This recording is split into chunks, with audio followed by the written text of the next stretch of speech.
My rich mother-in-law, Karen, has treated me like a maid for many years.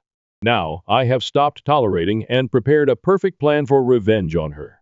Alex's words cut through the clatter of dishes like a keen scalpel. Alara, bring me some tea now. I halted, my hands dipped in soapy water. Hold on. I'm doing the dishes. What? His tone was incredulous and impatient. Stop that, and bring me the tea right away. Can't you obey simple commands? But, I began, only to be interrupted. What a useless wife you are. Make me some sweet coffee, said another voice. Mrs. Smoy. Whitmore, my mother-in-law, spoke from the living room. She sat there, munching a slice of cake she had grabbed from the fridge, her eyes gleaming with malice. I sighed and looked at the stack of dishes. There are so many.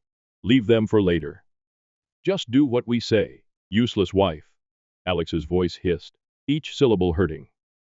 I was Alara, a 28-year-old working mother, whose life felt more like a jail than a home. Married at 23, I had hoped for love and friendship, but instead found myself in the hands of Alex and his domineering mother. Our 4-year-old son was the only bright spot in an otherwise dark existence. We lived in Alex's parents' house, a decision foisted on me under the premise of caring for Mrs. Whitmore after my father-in-law died. Initially, I sympathized with her alleged anguish, but it quickly became evident that I was nothing more than a part in her cruel game of home oppression. Cooking, cleaning, and working just weren't enough. My attempts were treated with derision, and my meals were either left untouched or sharply ridiculed. The stir-fry is so half-hearted, Mrs. Whitmore would remark. Cook it properly from scratch. I'm busy and can only do simple things, I'd say, trying to maintain a calm voice. That's why I hate back talk from my daughter-in-law, she quipped. Cook from scratch. Why don't you cook? You are a good cook, correct?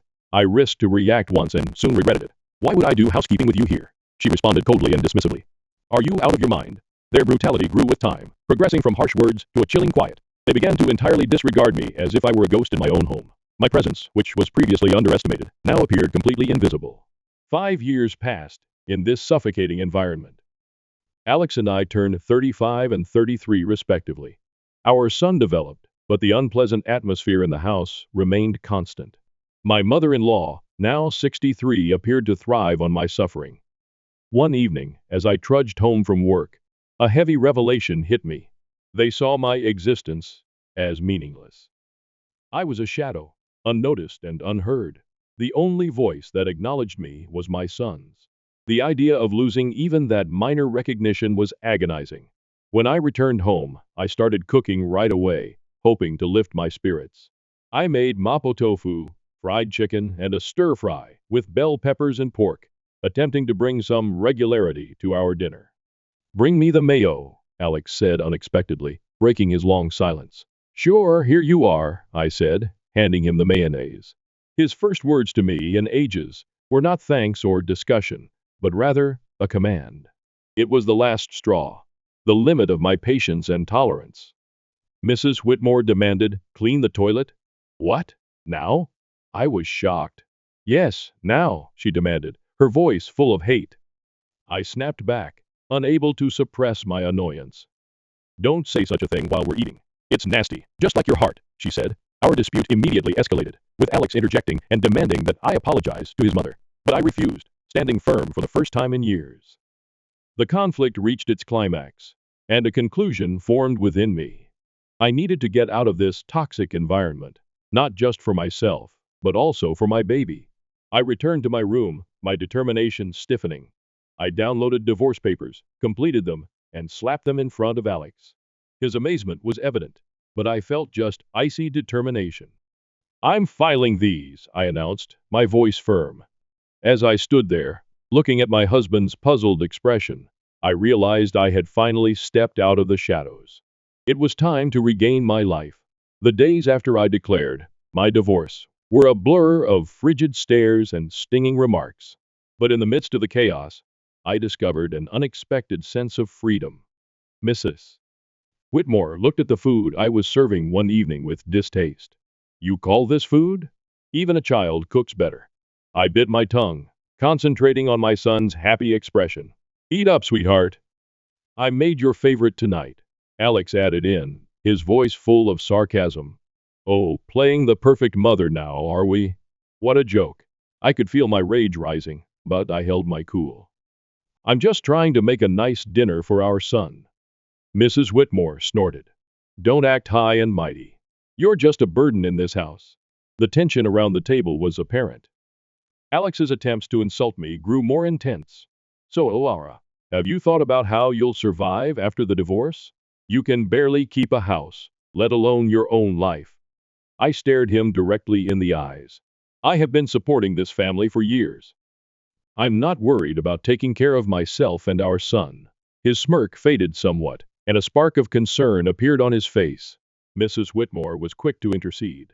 Don't be absurd. You need us more than we need you. The talk drifted to finances, which they typically avoided. You do realize that without my salary, this household would crumble? I said to myself rather than to them. Mrs. Whitmore sneered. We'd manage. We don't need your pity money. But Alex's silence spoke volumes. He understood the truth. They would be in serious financial trouble if I did not provide a living. Their behavior deteriorated during the next few days. Mrs. Sims Whitmore alternated between trying to sweet-talk me into staying and shouting insults when I refused. Alex, on the other hand, appeared confused, his arrogance eroding as the reality of his financial dependency became clear. One afternoon, I overheard a talk between them that chilled me to the core. She can't just leave us like this, Alex growled. We need her money. Mrs. Whitmore's response was chilly and calculating. Do not worry. I have a plan. We'll make her life so unpleasant that she won't want to leave. Hearing their genuine objectives exposed was a revelation. They did not care about me or our son. It was all about power and wealth. That night, as I lay in bed, an idea began to emerge in my head. If they wanted a fight, I'd give them one. But it would not be fought with words or trivial disputes. I'd strike them where it hurts the most, their pride and their pocketbook. The following morning, I began putting my plan into action. I contacted a lawyer, a bright, no-nonsense woman who was highly recommended. I want a divorce, and I want to make sure they don't get a penny more than they deserve.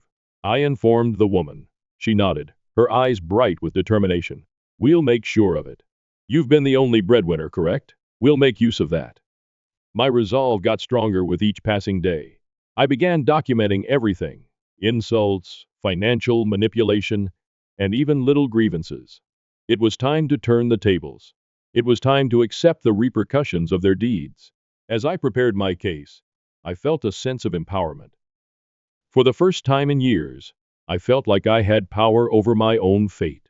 The shades of scorn were slowly lifting, revealing a new dawn. As the divorce proceedings began, the mood in the house became more caustic. Yet with each passing day, my panic faded, replaced by a steely resolve. Mrs. Whitmore decided to try a new strategy one evening. Alara, dear, why don't we forget all this nasty business? You know we're family. Her comments were insincere. I met her stare unwaveringly. Family doesn't treat each other the way you've treated me. Alex, who had been silently watching, scoffed. Oh, playing the victim now. You're not as innocent as you pretend to be. I felt a wave of rage, but I kept my voice composed. I'm not playing anything, Alex. I'm just no longer willing to be your scapegoat. As is typically the case, the subject turned to finances. You think you can just take our son and leave? How will you support him? Alex was skeptical. I grinned with a tiny, confident curl of my lips. I've been supporting this family for years. I think I can manage. Mrs. Whitmore turned her gaze into a sneer. You're nothing without us. You'll come crawling back. But their remarks no longer had force over me. I recognized my worth and knew the truth. The following day, I met with my lawyer again. She outlined the strategy clearly. We'll expose their financial dependency on you. It will play a crucial role in the custody battle and the division of assets. I nodded, feeling vindicated. The law was on my side, and I was prepared to fight back. At home, the tension had reached a boiling point. Mrs. Whitmore's attempts to discredit me got increasingly desperate. You think you're so smart, she sneered one evening. But you're just a cold-hearted woman, abandoning your family. I stared her directly in the eyes. I'm a woman who's finally standing up for herself. Alex leaped in, his voice full of fury. You'll regret this. You can't survive without me. However, his threats fell on deaf ears. I was done being intimidated. As the days passed, my preparations for the court battle became more intense. I obtained financial accounts, documented their harsh remarks, and gathered evidence of their negligence. One afternoon, as I was arranging my documents, My kid approached me. Mom, are we going to be okay? His voice was soft and hesitant. I drew him into an embrace, feeling a flash of protectiveness. Yes, sweetheart. We're going to be just fine. We're leaving this place, and we're going to start a new happy life, just you and me. His arms tightened around me, and I knew I'd made the correct decision. I was fighting not just for myself, but also for my son's future. The court hearing date approached, bringing with it the prospect of impending freedom. I was prepared to confront Alex and Mrs. Whitmore, and put an end to their tyranny and emotional abuse. I was ready to take back my life, and give my son the peace and happiness he deserved. It was time for justice, and I was determined to see it delivered. The court hearing day arrived, and I was filled with both dread and determination. I felt a sense of surrealism when I sat across from Alex and Mrs. Whitmore in court. This was the moment when everything changed. The proceedings started with frigid formality. Alex's lawyer portrayed him as a dedicated spouse and parent, battling under unjust accusations. Mrs. Whitmore played the sorrowful mother-in-law who had been wronged by her ungrateful daughter-in-law. However, their performance was apparent, and their lies were flimsy. When my turn came, I spoke clearly and steadily. I've been the only provider for this family for years. My husband's unemployment and his mother's manipulative behavior have been continual sources of stress. Alex intervened, his voice tinged with faint hurt. Alara, how can you say such things? I've always backed you. I turned to him, my stare steadfast. Alex, support is more than words. It's about deeds, and your actions have only demonstrated selfishness and harshness.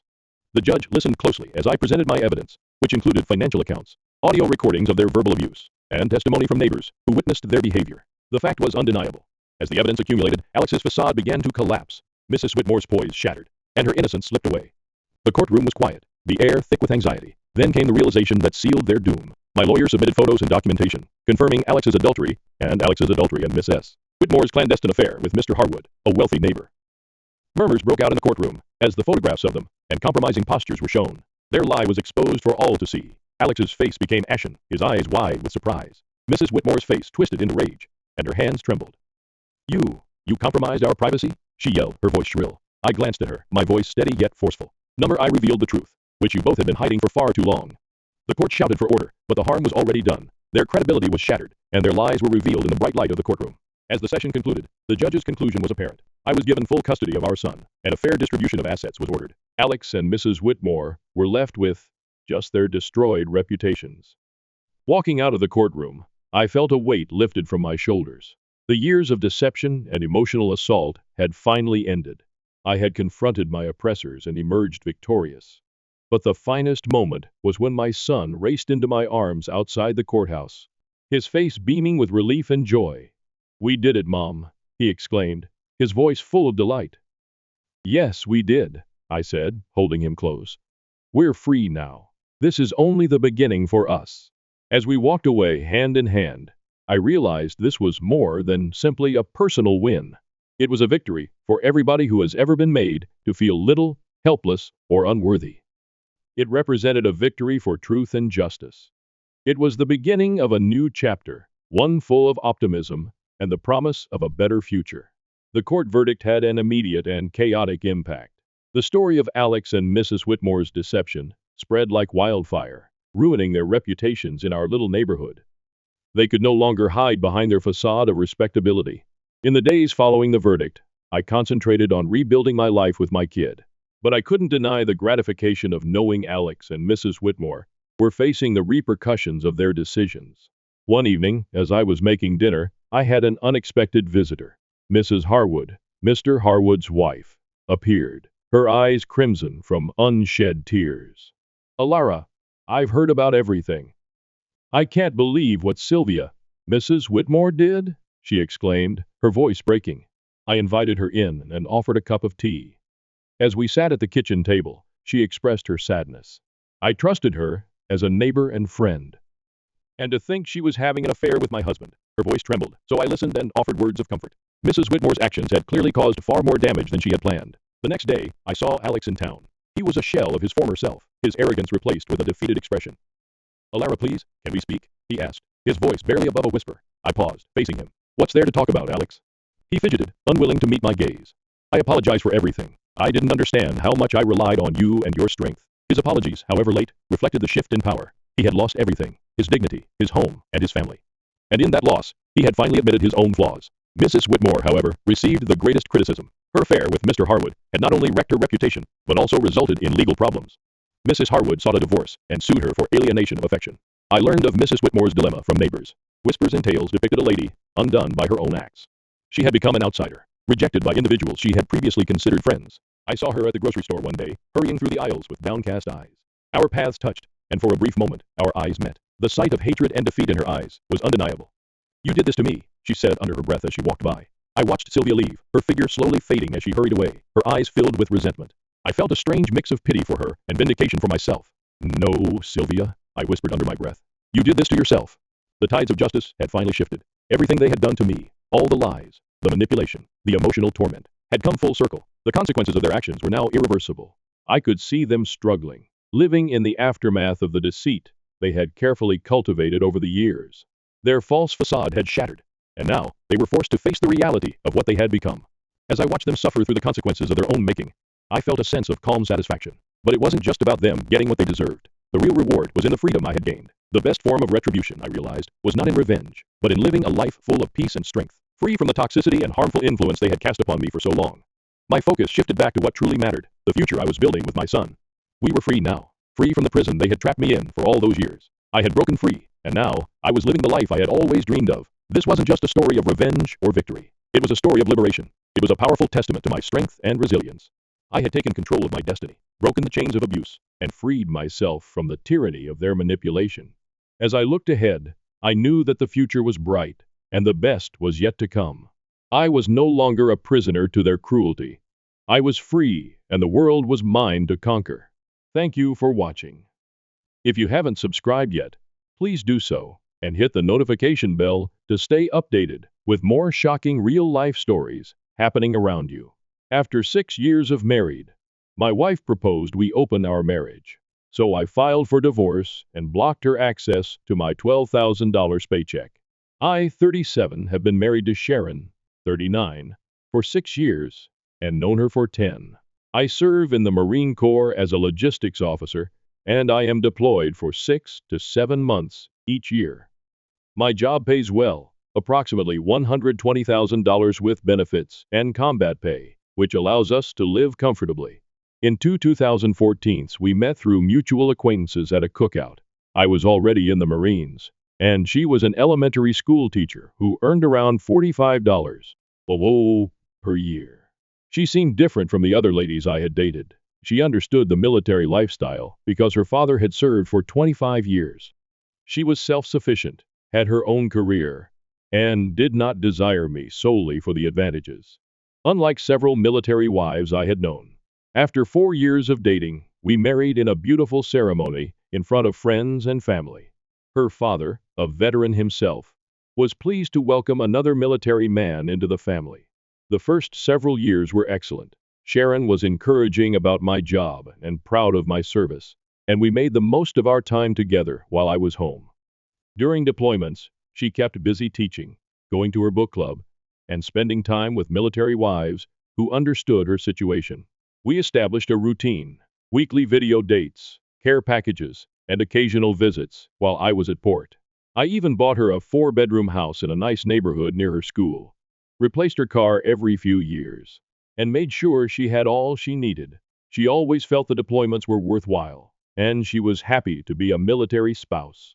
We discussed having children, but agreed to wait until I could obtain a desk job because she didn't want to raise them alone for half the year.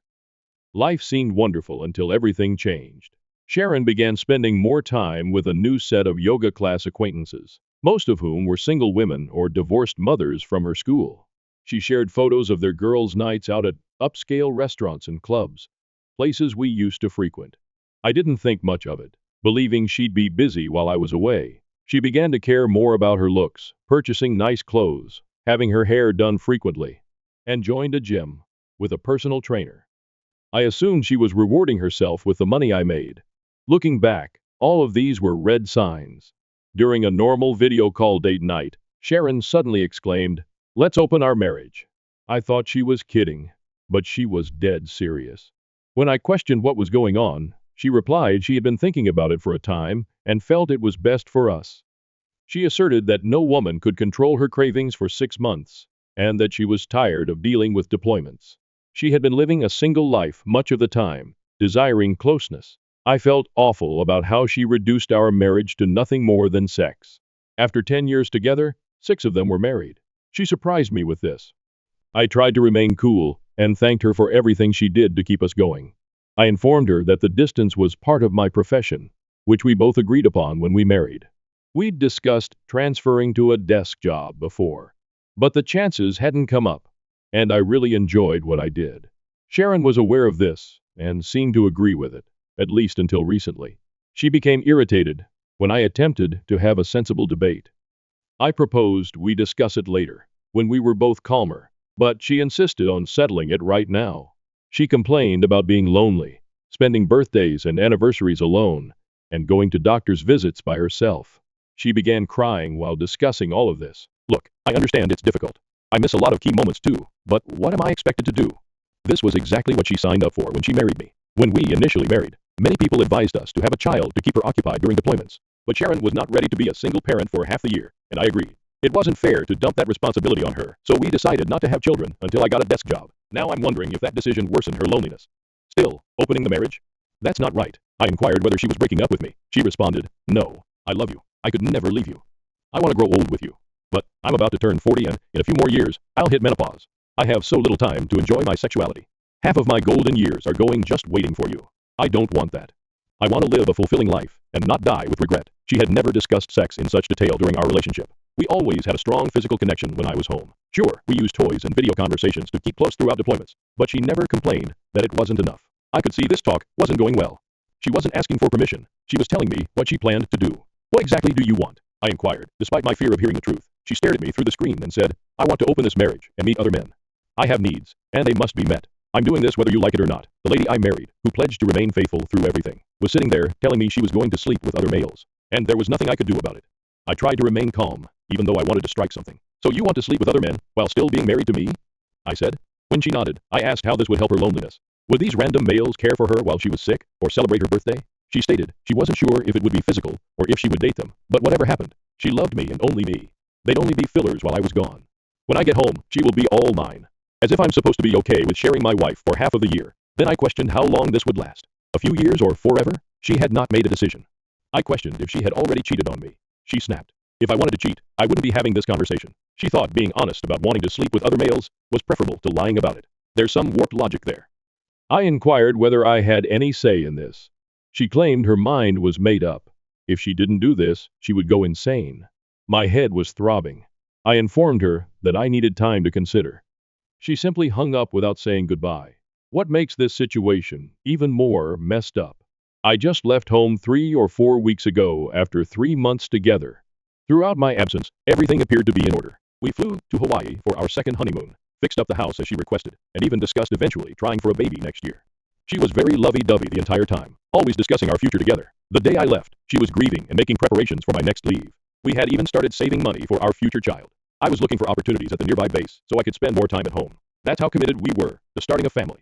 When I inquired the next day why she didn't bring it up while I was there, she stated she didn't feel the need for other males around me. That's when something clicked. She's undoubtedly met someone at her new gym, or through those single buddies. The timing was quite convenient. Just before I left, she highlighted a new personal trainer at her gym who was really inspiring and had been giving her extra attention. I didn't think much of it at the time, but the way she pushed for it shortly after I left made it seem planned. Part of me wanted to believe it was just about loneliness, but I'm not that gullible. My friend Mike went through something similar last year. His wife requested an open marriage during his deployment, but it found out she was already dating someone. They are now divorced. I questioned Sharon again if this was really what she wanted, if she had considered what it would mean for us and our future plans. She replied yes without hesitation, as if the 3 months we spent planning our lives together mattered nothing. I decided to really push her on the details, not because I was considering it, but to understand her faulty logic. I inquired about the setting. Could I see other women? How would we handle the money? Her response demonstrated how selfish this whole situation was. She claimed she hadn't considered that far ahead. She merely wanted someone to look after her needs while I was away, but when I returned, it would be just us two. She stated I could try stuff on port days, but I couldn't see other ladies at home because she would be there. According to her excellent idea, we'd see how it goes, and possibly end the marriage once she'd finished exploring. I had had enough. Look, this isn't what I signed up for. I wanted a monogamous marriage, but since you've made up your mind, I won't stop you.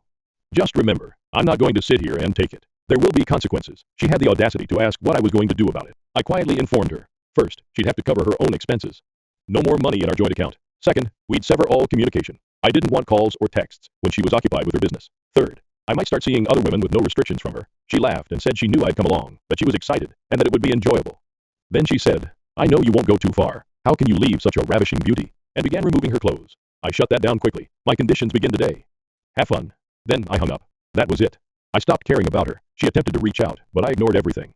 She began uploading obvious date night and vacation shots, without revealing the guys. But come on, a hot tub selfie with rose petals, candles, and 2 wine glasses? It's not hard to figure out what's happening. Her sister texted to ask if I knew what Sharon was doing. I told her straight out. Sharon started the marriage without my permission, because she is lonely between her legs. Sharon blew up my phone after that, but I didn't care. My next shore leave begins next week. I already have my brother looking for an apartment. I told him and my parents the entire story. I also hired a lawyer to begin work on my case. I am not hurrying anything. I want to do this right and aim to make her regret her decisions. I will provide an update during my absence or when I return. If you've read this far, I appreciate it. Update 1. I need to address something quickly before getting into what happened. Everyone seems to sympathize with military women. Poor thing has to live alone, even though she's married. Or, what about her needs? And so on. Then they stare at me as if I'm the terrible guy for not understanding her circumstances. Yes, everything people say about it being difficult is correct, but nobody compelled her to marry me. She lives in our 4-bedroom house with a pool, which she could never afford as a teacher's salary. She drives a new BMW I bought for Christmas last year, carries Louis Vuitton luggage, and wears a Cartier watch that costs more than her monthly salary. Every summer, we take a vacation in Europe or the Caribbean. She has her hair done at luxury salons, attends yoga retreats, and never has to worry about bills. But it's funny how no one discusses these privileges when they're feeling sorry for her. She was living like a queen on my wages and complained about being lonely. Let me tell you something. Keeping faithful isn't easy for us either. We travel across the world, stop at various ports, and have access to almost any luxury we desire. At the harbor, beautiful women are throwing themselves at soldiers in uniform. The majority of them do not care if you are married. My friends joke that I could have a girlfriend in every country if I wanted, but I've always remained faithful, since that's what marriage means to me. Some of us continue to be faithful to our wives, but no one recognizes our efforts. They just presume that all military personnel cheat. Now, for what transpired during my leave, I did not return to our residence. I couldn't bear the thought of being in the same bed as her other male partners. My brother had secured me an apartment in one of the town's new luxury towers. I spent the first few days with him and his family. My sister-in-law was upset when she learned what Sharon did. They used to be good friends. I brought my niece and nephew camping for the weekend, something I'd been promising them for years. The kids were asking where Aunt Sharon was, and I felt terrible having to make up explanations. Then I spent time with my parents in our hometown and caught up with old acquaintances, all of whom claimed they had never trusted Sharon. The first shared everything on social media, not to be petty, but to show her that I wasn't sitting around depressed without her. My shore leave usually consists of these high-profile military parties, fancy gatherings held at 5-star hotels that Sharon always enjoyed attending. Not everyone is invited to these events. It's largely top commanders and their wives, politicians, and prominent citizens in town. These parties were significant for her social standing. She enjoyed showing off her beautiful outfits and attracting attention. I made sure to publish a lot of photos, including ones of female coworkers who are far more successful than her, doctors, lawyers, and company owners. When people inquired about Sharon, I just told them the truth. She wanted an open marriage to screw about while I was gone. Word traveled quickly in our community, and all the military ladies who used to kiss her ass began unfriending her. When she first saw my family photos online, she simply texted me, asking where I was staying and why I wasn't at home. Then she switched to, okay, I'll give you space. I'll wait for you, as if she was doing me a favor. However, when she saw the party photos, she lost it. She began contacting me about how I abandoned her, wondering if we hadn't agreed to be normal. When I got home, she started messaging me at 2 a.m. about how much she missed our life together and how all these other guys didn't matter. I did not respond to any of it. After months of silence, I eventually said, I never agreed to this. You did what you wanted. Now I'm doing what I want. She responded with some gibberish about waiting for me to come back when I'm done, as if I were a child acting out. She truly believed she could simply stop our marriage while she had her pleasure and then resume when she was finished exploring. A few months later, she contacted me, expressing a need to discuss the terms of our open marriage, as if we could sit down over coffee and arrange when she could cheat. I shut it down quickly. Do whatever you want. I'm not playing this game. My lawyer told me to make a record of all these communications since they would be useful in the divorce. Then she saw me living my best life and sent me emails saying, let's go back to normal. I'm done with this. As if she could simply flick a switch and everything would be fine. She wrote a lengthy email about how she made a mistake, how none of these other guys made her feel the same way I did, and how she recognized what she was missing. She stated that she would do anything to save our marriage. I simply said, and went on with my day. My mother, who hasn't spoken to Sharon since this incident, said it best. She didn't expect you to choose your dignity over her. Sharon unexpectedly dropped by my apartment one day. I have no idea who told her where I lived. I only shared my address with close family and a few trusted pals. Someone must have snitched, but I don't want to know who at this time. I was getting ready to go for a workout when I heard a knock. She looked totally different from when I left. She had lost weight, colored her hair blonde, and was wearing a tight outfit she had never worn before. She stood there, nervous, and asked why I wasn't staying at our house. I told her straight out that I had no intention of living with someone who disrespected our marriage. She didn't like that response at all. I thought we could figure this out, she replied, as if we were having a little argument over which color to paint the kitchen. I just looked at her and said, you made your choice. Now, I'm making mine. She burst into tears and told me how everyone in our social circle was ignoring her. None of my friends' spouses spoke to her anymore. These were women who used to be her best pals. They'd go shopping together, take spa days, and organize dinner parties. They wanted nothing to do with her. All those lavish parties she enjoyed, nobody invited her anymore. It turns out that being known as the wife who started her marriage while her spouse was deployed has a negative impact on your social status. What do you want then? she inquired through tears. I just answered, "You'll find out soon enough." She looked concerned and added, "You met someone, right? You love her, don't you? Are you seeing her?" I couldn't help but laugh. She was the one who wanted to see other people, but suddenly she was jealous of the idea of me with someone else. She continued to beg for answers, but I had had enough. I just cried, "Get out." And she went, claiming I'd regret betraying her trust. The irony of the sentence. My lawyer had already prepared the divorce paperwork. I planned to have her served once I returned to see, so she wouldn't come crying into my apartment again. She wanted to open things up? Fine. I was about to initiate divorce proceedings. My attorney served her on the day I left the shore. She contacted me in a frenzy, shouting about how I had betrayed her and left her broken as if she were the victim in all of this. Then she called my lawyer and said she would fight the divorce until the end and would not let me go, as if she had a choice in the matter. She also tried to play the victim role with my parents, calling them and wailing about how I had taken her by surprise and how she had no idea what was coming. That backfired very quickly. They already knew everything and told her just how they felt about her behavior. They promptly blocked her number. Then her mother called me. Sharon has been telling everyone that we had agreed to open our marriage. She had convinced her entire family that this was a mutual decision. Her mother said they felt it was strange, but assumed it was our personal choice. I shut that down quickly. No way. I already told your other daughter the truth months ago. I was never on board with this filthy idea of hers. Her mother began talking about how Sharon's mental health was deteriorating because everyone had cut her off. All those beautiful gatherings she used to like going to? Nobody invites her anymore. The other officers' wives refused to speak to her. Her mother truly expected me to feel horrible about this. I thought to myself, why would my friends keep inviting her when she's not even my wife anymore? Is there any chance you could work things out? Her mother inquired. I chuckled and replied, not at all. I can't be the husband of a woman who has kept her legs open for tourists for the last year. Who knows what kind of dirt has gone in there? It was harsh, but I wanted them to know how I felt about their lovely daughter's behavior. Sharon's mother indicated she wasn't ready for divorce. I was upfront with her. The longer she fights this, the worse it'll be for her. I'm moving forward with my life whether she likes it or not, so she better cooperate for her own sake. Sharon has now bombarded my phone with texts and voicemails. She begs, pleads, and promises to change, stating she will do anything to make things right. I have not blocked her yet. Perhaps this is selfish, but I want her to see exactly what she tossed away. I'll block her eventually, but for the time being, I'm letting her suffer as much as I did when she sprung her open marriage on me. Update 2. Here's the latest update. I'm enjoying a shore break again. Divorce procedures are underway, and Sharon has been fighting hard against them. Not because she wants to heal things, but because her perfect little plan is unraveling. However, she is now absolutely broke. That shiny new world of freedom she desired so much, it turns out it wasn't as glamorous as she imagined. All those guys she was going out with, they merely wanted to have fun with a married woman. They all left when the money ran out. She literally burst into tears in front of the magistrate and stated that opening the marriage was a mistake. She now wishes she could simply rewind the past year and have everything returned to normal. After I denied her access to our joint account, she depleted her funds in an attempt to maintain her lifestyle. Within a year, she'd gotten through everything. Her teacher's paycheck barely covers rent now, let alone the fashionable outfits she's grown accustomed to. That's the problem about living large. Once you're acclimated to it, there's no turning back. When she first disclosed the marriage and I withdrew my money, she assumed it was only temporary. She assumed she could rely on her savings until I came to my senses and began subsidizing her lifestyle. That was her wonderful plan. Be a faithful wife during my breaks, and then go crazy while I'm overseas. Her strategy failed miserably. She begs for another opportunity at each court session, saying, let's start over. It's easy for her to say. She wasn't the only one who had to deal with shame and trauma. Do you know what truly gets me? She purposefully dropped the open marriage notion just before my deployment began, leaving herself 6 months to do anything she wanted before I returned. Those first months at sea were terrible.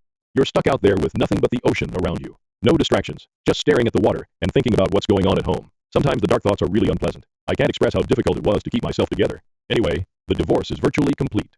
Just one more court date. Even though she is dissatisfied, the asset distribution has been settled and is fair. I'm selling my house. I can't bear the thought of remaining in a place where she wrecked our marriage. She can't buy me out, since she can't afford half the price. That's fine with me.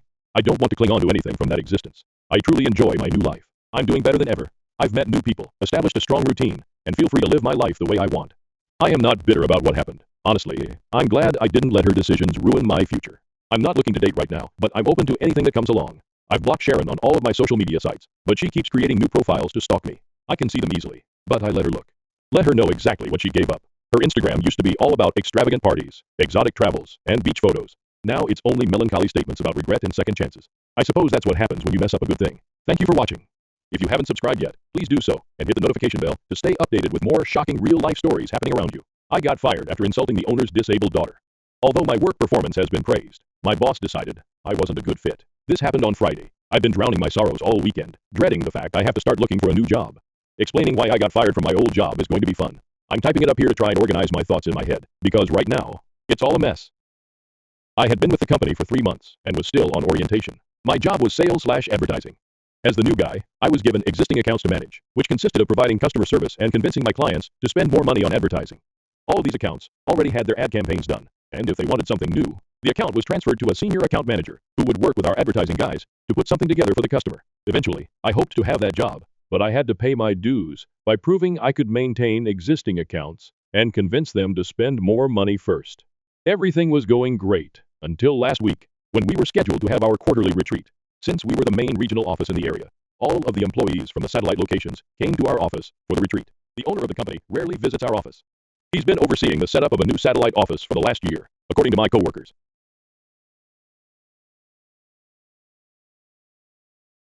But he was there for the retreat, as was his disabled daughter, Amy.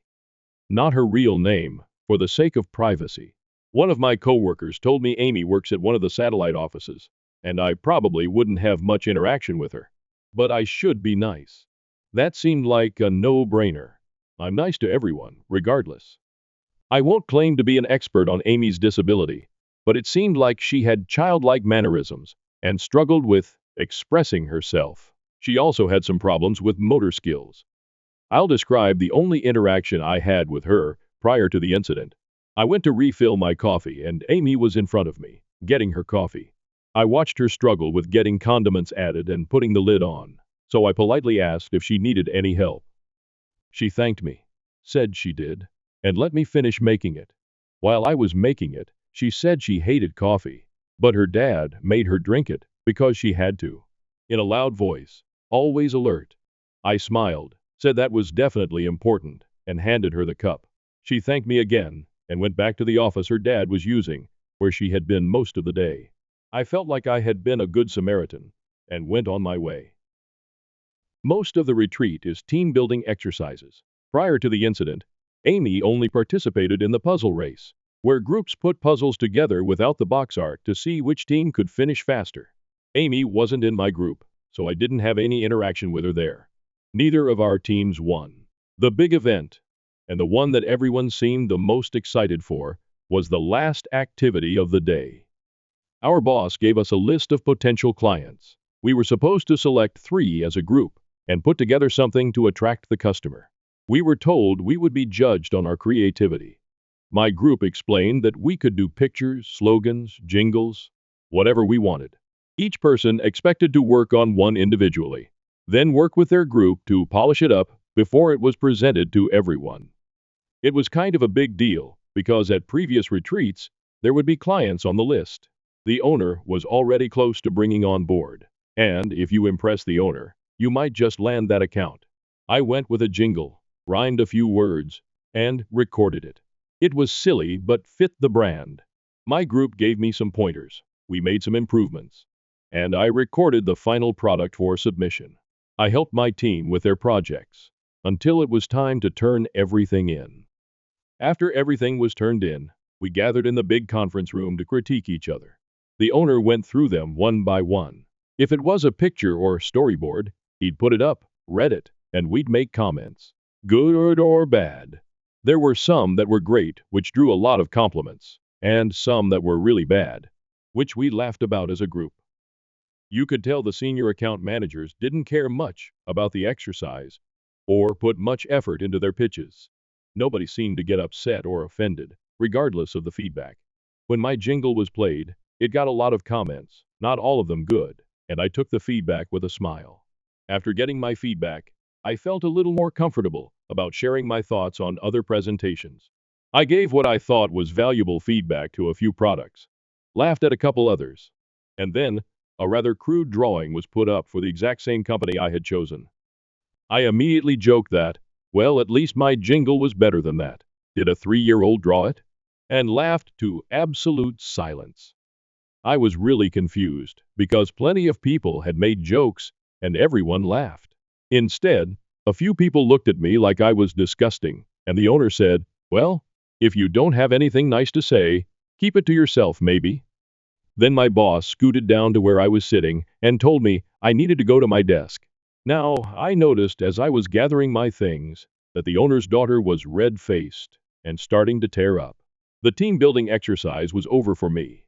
I went back to my desk and it began to sink in that the drawing must have been drawn by the owner's daughter. There was no warning or anything. The owner didn't reveal who put together what we were looking at until after a few critiques. Maybe I should have known. Everyone was joking and having fun up to that point. Someone else had a pretty bad drawing that got laughed at. Either way, I felt awful. As soon as the event was over, I approached my boss to apologize. He told me to wait for him in his office. Long story short, I was fired. My boss said since I was still on orientation, he had decided I wasn't a good fit for the company, so it was better to let me go now. He didn't outright say I was being fired for making fun of her drawing, but that's literally the only thing that I've ever gotten in trouble for. My work, up until that point, had been praised. I didn't get much time to process it because my boss had already called security, who showed up fairly quickly and escorted me to my desk to gather my things before escorting me out of the building.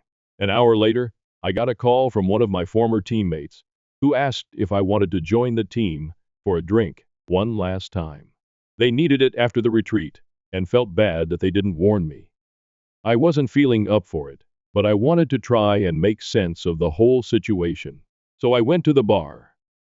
In the back of my mind, I was thinking that since I'm about to start looking for a new job, a few references from former coworkers wouldn't be bad, since I definitely won't be getting one from my boss or the owner of the company after everything that happened. The team explained that Amy comes to all of these retreats, and she always does some crude drawing like that. Everyone just sort of knows to say nice things about it and move on. One of my teammates said that once you've seen one of her drawings, you know what to look for. Well, I didn't, and nobody warned me. I started to get pretty upset that this was a known thing, and everyone knew but me. But what could I do? I had already fucked up and it cost me my job. The team also shared more about Amy. Apparently, she works at one of the satellite offices, but doesn't really do anything. The people in charge of the office try to come up with stuff for her to do, because she gets upset when she's bored. The team said the way the people who worked there described it. They were basically her babysitter, so she wouldn't bother her dad all day when he spent most of his time there. And after he moved on to establish the new satellite office, he didn't take Amy with him because she liked all the friends she had at that office. They also said that her dad had harassed a few single guys at the office to take her on dates, which seemed pretty damn HR inappropriate. But he does own the company. My team said Amy desperately wants a boyfriend and wants to get married, which she talks about all the time. The consensus seemed to be that there's no way she actually understands how relationships or marriage works, and her dad probably put this idea in her head to begin with. One of my teammates joked that it wasn't a bad deal because whoever married her would inherit the company, since she is the old man's only kid. I wasn't really in the mood for jokes at that point, after losing my job over one, so I told them I needed to go.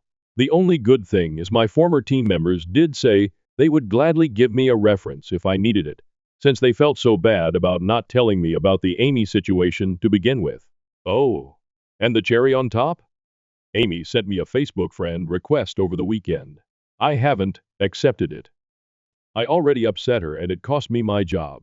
Part of me wants to accept it, apologize, and block her, but I'm not sure I'm ready for that either. I'm going to take a few days to get myself together and then get my resume out there. Edit.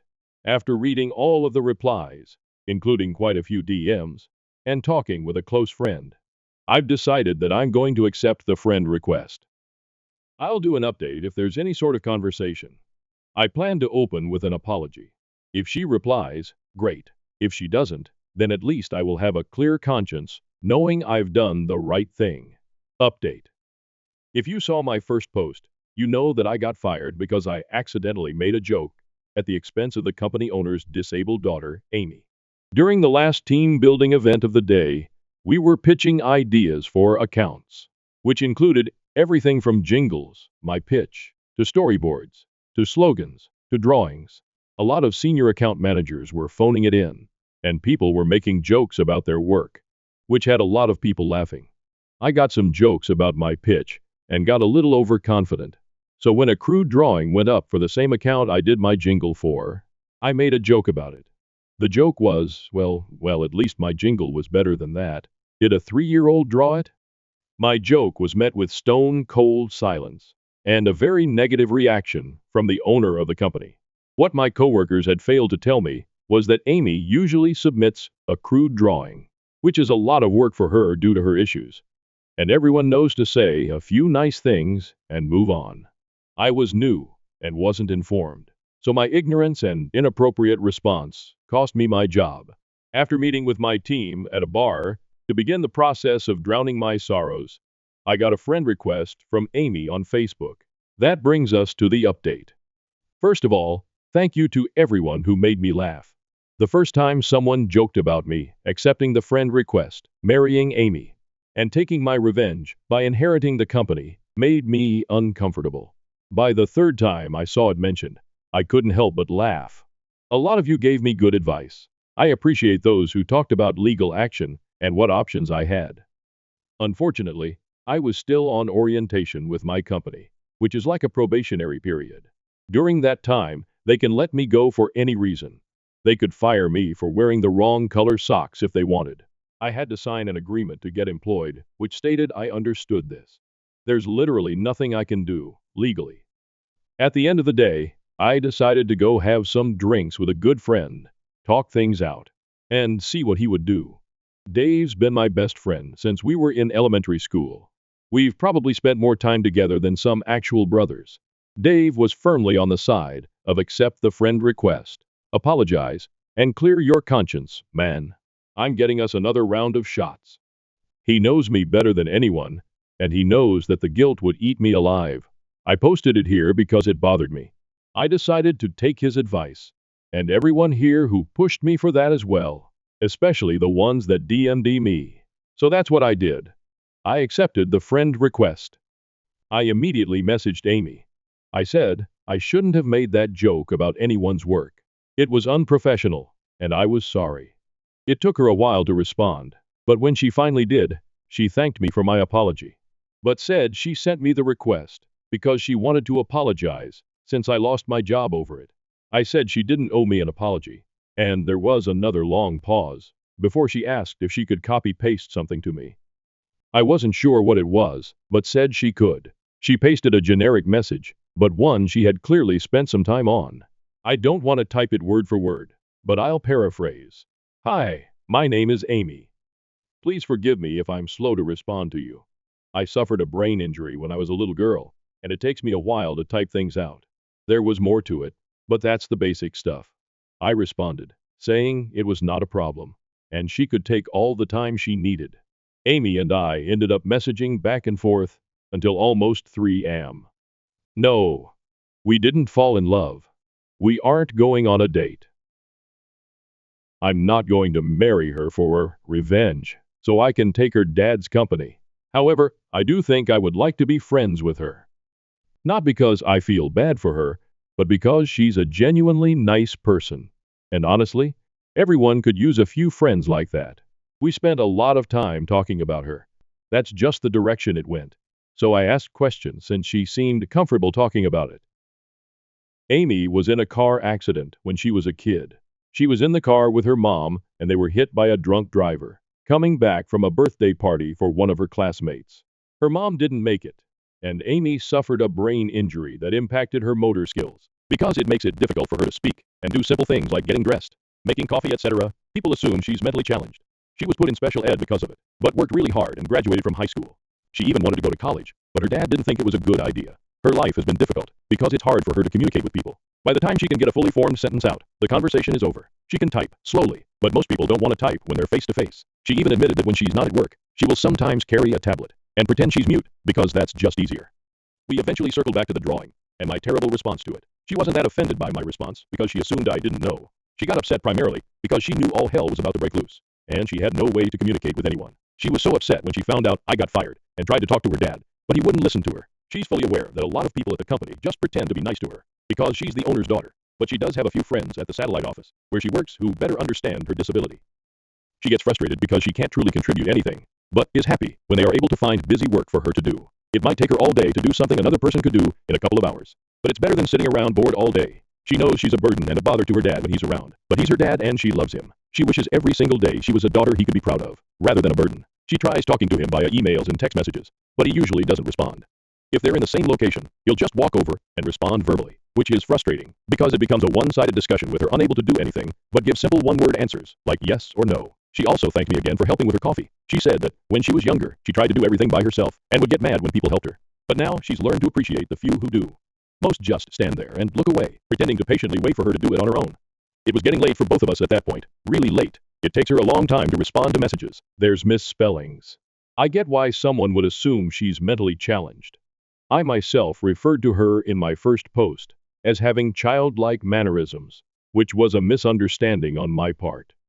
When she tries to force words quickly or emphasize something, she gets really loud, which makes her sound like an excited toddler rather than an adult trying to have a conversation. We ended our talk last night, agreeing to talk again sometime. She asked if I had watched the first episode of House of Dragon yet, which I have, and she asked if I'd like to talk about it after she watched it. I told her I'd love to. So, that's it. That's the update. Sorry to those who expected me to steal her dad's company. I'm definitely not doing that. Talking to Amy did make me feel a lot better though. I don't know how I'm going to handle the whole firing thing at my next interview. But a few of you suggested I just leave a gap on my resume, and I may just do that. I doubt there will be any future updates, but at least this has a happier ending than my first post. Told her since a few asked for it in my first post. I lost my job, but I may have gained a friend. Comment by Opio Flusterflux. Hey everyone, I am the original OP. Someone linked me to this, and I'm blown away by all the positive comments here. I guess I can give you a small update, since so many people have read what I expected to be a throwaway confession post to help me organize my thoughts, after having my life upended due to what I perceived as a joke, but was actually quite unprofessional on my part.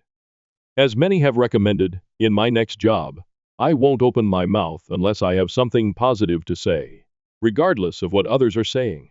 That lesson is learned. So, on to the small update. I talked with Amy again last night. She loved House of Dragon. We talked about a few characters, and Amy picked up some things I didn't pick up myself. So I'm gonna have to rewatch the first episode at some point. I wasn't really in the right headspace the first time I watched it anyway due to everything that happened. Thank you for watching. If you haven't subscribed yet, please do so, and hit the notification bell to stay updated with more shocking real-life stories happening around you. My sister demanded I be her surrogate, then faked an application. Now she's pregnant. But the shocking truth changed everything. I never expected to share this on Reddit, but life has a way of surprising you. I'm Sarah, 28 Fee, and my life turned upside down around 6 months ago. It all began when my sister, Angelina, 32F, revealed her pregnancy. Angelina and I have always had a difficult connection. We grew up 4 years apart, so we were never in the same stage of life at the same time. Angelina was always the ideal child, all A's, leader of the debate team, and first chair violin in the school orchestra. In contrast, I was a more free-spirited individual. I fared well in school, but I was more interested in computers and programming. Our parents, particularly our mother, always seemed to prefer Angelina. They would attend all of her recitals and debates, but they were sometimes unable to attend my coding competitions. This caused a schism between us that only widened as we grew older. When Angelina met Tom, 34M, in college, it appeared that her ideal life was complete. They married shortly after college, and everyone expected them to begin a family immediately away. But years passed, and no baby arrived. Angelina never said much about it, but I could see it bothered her. Meanwhile, the first concentrated on my career. I became a software developer, got a terrific job at a tech firm, and purchased my own apartment. I was content with my life, even though it was not the usual route my parents had envisioned for me. So when Angelina announced her pregnancy, I was ecstatic for her. I hoped that this would finally bring us closer as sisters. But then Angelina dropped the bombshell. I was going to be the surrogate mother. Not asked, told. I was shocked. Angelina and I were not close enough for her to believe I would do something like this. We only communicated once a month, and it was generally simply to catch up on the basics. So for her to simply believe I'd carry her baby was mind-boggling. When I tried to tell her I was uncomfortable with the notion, she dismissed it. "Oh, come on, Sarah," she said. "It's not a big deal. You're not using your uterus right now anyway." I couldn't believe what I heard. Not using my uterus? Was she serious? I tried to explain that becoming a surrogate was a big decision that would impact my body, employment, and life for at least 9 months. But Angelina would not listen. She continued saying how she and Tom had been trying for so long, how this was their final opportunity, and how I was being selfish by not wanting to help. Things worsened when our parents became involved. Mom, 56, and Dad, 58, agreed with Angelina, as usual. They began phoning me every day, reminding me how important family is and that I should be willing to do everything for my sister. Dad went further. "Sarah, this is your chance to finally do something meaningful with your life." That hurt. I have a fantastic career, my own house, and a life I'm proud of. But none of that matters now, since I refuse to be an incubator for my sister. It felt like I was back in high school, constantly compared to Angelina, and left lacking. The pressure continued increasing. Angelina began telling her extended family and acquaintances about her wonderful sister, who would be her surrogate. She even mentioned it on Facebook before I committed to anything. Suddenly, I began receiving letters from relatives, uncles, and cousins I hadn't spoken to in years, all congratulating me for my selflessness. I attempted to correct the record, but Angelina had already spun her story. Anyone I told the truth to either didn't believe me or thought I was overly theatrical. "It's just 9 months," they'd say. "Don't you want your sister to be happy?" But it was more than just 9 months. It was my body, profession, and life. I had recently been promoted to lead developer on a significant project at work. How was I meant to handle it while pregnant? What about the health hazards and possible long-term repercussions on my body? Nobody appeared to care about any of this. The final straw came at a family supper. Angelina had asked everyone around to celebrate her imminent surrogacy. I hadn't agreed to anything, but she pretended it was a done deal. As we sat around the table, she began discussing her nursery ideas and her excitement for me to begin hormone therapy. I could not handle it anymore. I stood up and told them the truth. I stated that I had never consented to be a surrogate, that Angelina had lied to everyone, and that I was tired of being bullied and guilted into doing something I did not want to do. The room became quiet. Then all hell broke loose. Angelina erupted into sobs, claiming that I was spoiling her one opportunity at parenthood. Mom and Dad began yelling at me, calling me selfish and callous. Tom merely sat there, looking uneasy. I left the dinner feeling wild. Was one actually the bad guy here? Was I being selfish by refusing to give up my body and life for 9 months? I didn't think so, but my family appeared to think differently. Since that night, things have been strained. Angelina isn't speaking with me. Mom and Dad keep sending guilt-inducing voicemail messages. Even some of my friends have been strange about it, saying things like, "Well, if it was my sister, I'd do it." I'm standing my ground, but it's tough. I feel like I'm losing my family over this, but I also can't believe they're putting so much pressure on me. It's my body, so I get to choose, right? The whole issue has brought back a lot of childhood memories. The continual comparison to Angelina. The sensation that nothing I do is ever good enough for my parents. I thought I'd moved on from that, but the surrogacy turmoil has brought it all back to the surface. I tried talking to Angelina one-on-one, in the hopes that she would comprehend my point of view. But she refused to listen. She repeatedly says, "You've always been selfish, and you've never cared about anyone but yourself." It's as if she is rewriting our entire history to fit this narrative in which I am the terrible person. Tom has been strangely quiet during this affair. When I tried to talk to him about it, he simply said it was between Angelina and me. But shouldn't he have a say over who bears his child? His lack of involvement has me skeptical, but I can't put my finger on why. I do not know what to do. Part of me wants to yield just to end the drama, but I know that is not the appropriate motivation to become a surrogate. Another part of me wants to cut ties with everyone and start over somewhere else. I've been considering shifting to my company's office in another city just to get away from it all. But is running away truly the solution? And what if Angelina tries to carry out this surrogacy plan with someone else? Should I warn them? I suppose I'm writing this to test whether I'm nuts. Am I wrong for refusing to be my sister's surrogate? How do I deal with this circumstance without losing my family completely? Any help would be greatly appreciated, as I now feel like I'm drowning in family drama with no way out. Update. It has been 3 weeks since my last article, and the issue has become even more convoluted. First and foremost, I'd like to thank everyone who left comments on my first post. Your encouragement and guidance made me feel less insane about the entire thing. I took your advice to heart and chose to stand my ground. I told my family that I would not be a surrogate, no matter how hard they pressed me. For a while, things were too calm. Last week, I received a call from a number I did not know. When I replied, it was a woman claiming to represent a surrogacy agency. She began discussing how they had received my application and were eager to move on with the process. I was confused at first, then frightened when I realized what had happened. Angelina had filed a surrogacy application in my name. She had taken my personal information, forged my signature, and even submitted medical records that she had obtained in some way. I was furious. This wasn't simply crossing a boundary, it was identity theft. I immediately called the agency back and explained the situation. They were understanding, but suggested that I make a police report to protect myself. I was torn.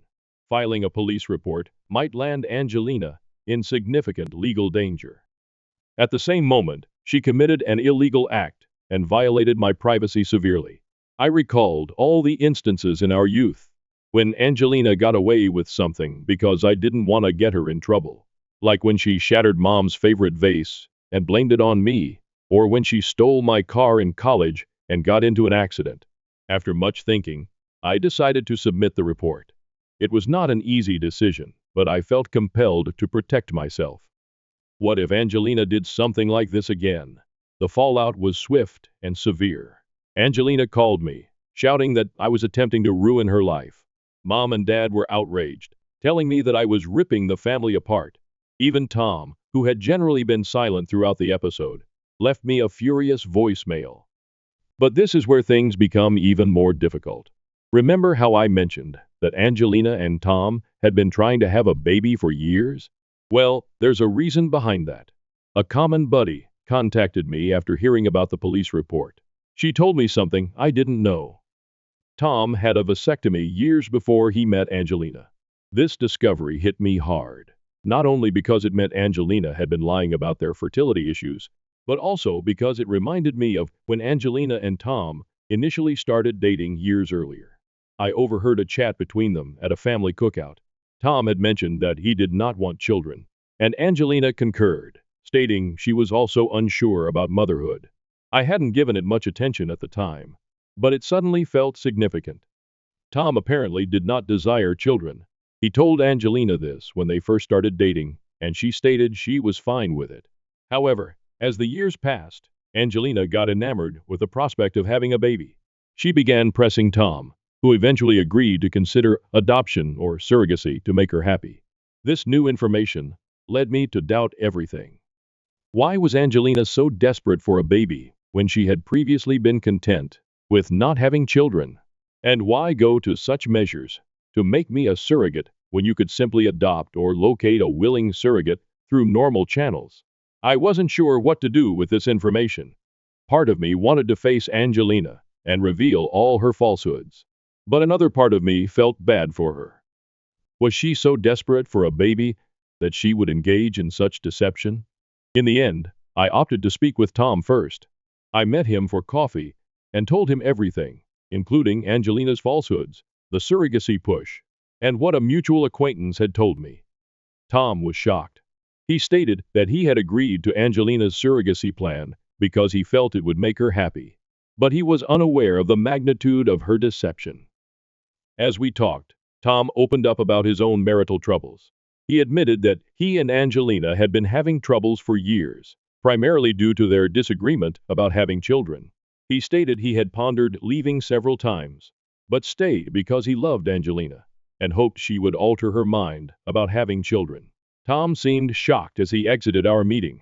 I felt awful for him, but also relieved that the truth was finally being revealed. I wondered whether this would be the push he needed to finally confront Angelina and possibly end their marriage. As for Angelina and my parents, I'm still unsure how to continue. The police are investigating the identity theft, and I'm concerned about what will happen to Angelina. Despite everything, she is still my sister. I keep remembering back to our youth, to the times when we truly got along. Like the summer we spent at our grandparents' farm, sitting up late to watch meteor showers and collecting fireflies in jars. It's difficult to reconcile those recollections with who Angelina has become. Mom and Dad are still not speaking with me. They believe I'm making things up to get out of being a surrogate. It aches, but I'm trying to be tough. I've begun seeing a therapist to help me cope with the stress and complex feelings that this scenario has brought up. I'm seriously considering moving out of state for a while to get away from all the turmoil. My employer has an office in another city, and I'm considering requesting a transfer. The prospect of a fresh start is appealing, but I'm also concerned about running away from my troubles. So that's where things are now. My family is in tatters. My sister may be in legal problems, and I'm considering starting afresh in a different city. I didn't expect to be where I am now a month ago, but that is life. I'll keep everyone updated on what occurs next. Thank you again for all of your help. It means more than you realize. Update 2. It's been 2 months since my previous update, and just as I thought things couldn't be any more complicated, life threw me another curveball. First, let me catch you up on what has been happening. Angelina was charged with fraud following the identity theft incident. It was a misdemeanor, but she had to pay a fine and complete community service. Tom filed for divorce, unable to overcome Angelina's falsehoods about desiring children and the entire surrogacy disaster. I did, in fact, accept that transfer. I've been living in a different place for the past month, attempting to rebuild my life away from all of the family pain. It's been challenging, but also refreshing. I've found some new acquaintances, put myself into work, and even begun seeing a therapist to deal with the stress of the last several months. But this is when things take a surprising turn. My mom called me last week. My parents had not spoken to me since the police report, so I was startled to hear from her. I almost did not respond, but something told me I should. When I picked up, my mother was in tears. She managed to tell me about Angelina's pregnancy despite her cries. Naturally, I was perplexed. How could Angelina be pregnant if Tom had a vasectomy and they were getting divorced? Well, it turns out that the baby is not Tom's. It isn't even biologically Angelina's. My mother eventually revealed the truth. Angelina had been lying about everything since the beginning. Angelina is not infertile, she never has been. The entire trying for years story was a pure lie. She wanted me to be a surrogate because she didn't want to go through the pregnancy herself. Apparently, Angelina has always been afraid of pregnancy and childbirth. This concern derives from a horrific occurrence she experienced as a teenager that I was unaware of. When Angelina was 16, she witnessed our cousin's difficult pregnancy and near-fatal birth. It had a lasting impression on her, instilling a strong fear of pregnancy. But Angelina, too, desperately wanted a baby, or so she thought. When Tom told her he didn't want children, she saw it as an ideal chance. She might play the needy, infertile wife and coerce someone else, me, into carrying a baby for her. But when her plan with me fell through, she panicked. She began seeing this person behind Tom's back. Let us call him Mike. Mike got her pregnant, and Angelina is suddenly confronted with the same situation she was attempting to avoid. I was speechless. All of our family's drama and pain sprang from Angelina's fear of being pregnant. It seemed too ludicrous to be true. But as my mother talked, more truths emerged. My parents stated that they had been aware of Angelina's pregnancy fear for many years. They agreed to her surrogacy idea because they believed it would help her overcome her fear. They never considered how it would affect me or how wrong it was to coerce someone into becoming a surrogate. I felt a mixture of emotions. Rage at the deception, relief that the truth had finally been revealed, and a strange sense of vindication. After months of being called selfish and callous, it turns out I was correct all along. My mother spent a long time apologizing. She and my father understood how horribly they had messed up and how unfairly they treated me. They asked whether I could forgive them. I informed her that I needed time to comprehend things. The realization that my entire family had been lying to me for months, if not years, was difficult to process. I replied that I'd think about it and get back to her. Angelina appears to be a hot mess. The pregnancy she worked so hard to avoid has become a reality. Tom refuses to take her back, and Mike wants nothing to do with the baby. She is alone, afraid, and finally confronting the repercussions of her choices. A part of me feels sad for her, but another is still outraged at all the agony she has caused. I'm not sure whether I'll ever be able to have a connection with her again, but I'm trying to find faith in my heart that she'll get the care she needs. So that's where things are now. My family's web of falsehoods has finally unraveled, leaving us all to deal with the consequences. I'm still absorbing everything and trying to figure out how to proceed. I'm not sure what the future holds, but I do know this. I'm glad I kept my stand. If there's one thing I've learned from all of this, it's that you should always believe your instincts, even if everyone else tells you otherwise. The entire event has caused me to ponder on our family dynamics. Growing up, Angelina was always the golden child, while I was the black sheep. Now it appears that those roles have been flipped. It's an unusual sensation, and I'm not sure how to manage it. I've talked to my therapist about it all. She's guiding me through my feelings of betrayal and rage. It's a slow process, but I'm starting to see results. Regarding my job, the change has been a blessing. I'm working on an intriguing new project that keeps me occupied and diverted from the family drama. My new coworkers are wonderful, and I'm slowly beginning to feel like I belong here. I am still unsure how to proceed with my family. Part of me wants to forgive them and try to repair our connection. Another part of me is frightened of being harmed again. I keep thinking about how many times I've forgiven them only to see them revert back to their old ways. For now, I'm taking things one day at a time. I've informed my folks I need space, and they're surprisingly understanding. Angelina has tried to contact me several times, but I'm not ready to talk to her yet. I'll keep you updated if anything important happens, but for the time being, I'm focusing on healing and going forward with my life. Thank you for your continued support throughout this insane adventure. Update 3. It's been a half year since my last update, so I thought it was appropriate to share where things are now. A lot has changed, and while not everything is perfect, I believe I'm now in a decent place. First, the major news. Angelina gave birth to a little girl around 2 months ago. Despite her anxieties, the pregnancy and birth went well. According to what I've heard, she is adjusting to motherhood better than anyone expected. It appears that the reality of having a child has shifted her perspective on many issues. I wasn't present at the birth, but my parents kept me updated. They sent me images of the baby, and I must admit, she's lovely. It's weird to believe I have a niece now, especially with everything that has transpired. My relationship with my family is difficult. After reflecting on everything, I decided to give my parents the opportunity to make amends. We've had many lengthy, challenging discussions on trust, respect, and boundaries. They have apologized several times and appear to sincerely grasp how bad their acts were. We are gradually restoring our relationship, but it is not the same as before. I'm more careful and guarded now, but I'm also proud of myself for establishing and maintaining clear boundaries. My parents understand, that if they try to manipulate or pressure me again, I will not hesitate to cut them off altogether. My friendship with Angelina remains strained. I've seen her and the infant several times, always with other family members present. It's awkward and stressful, but we're respectful.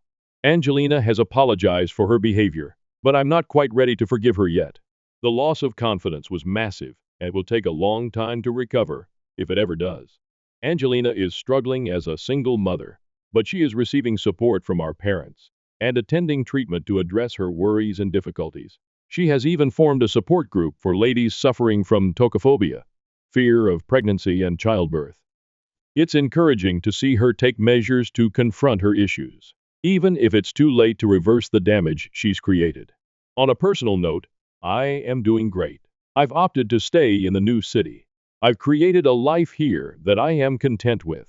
My career is going well, and I've made some amazing friends. I've even begun seeing someone. It's early days, but it feels nice to be progressing. The entire surrogacy drama feels like a distant nightmare now. Looking back, I can't believe how insane things went. But I'm glad I had the experience.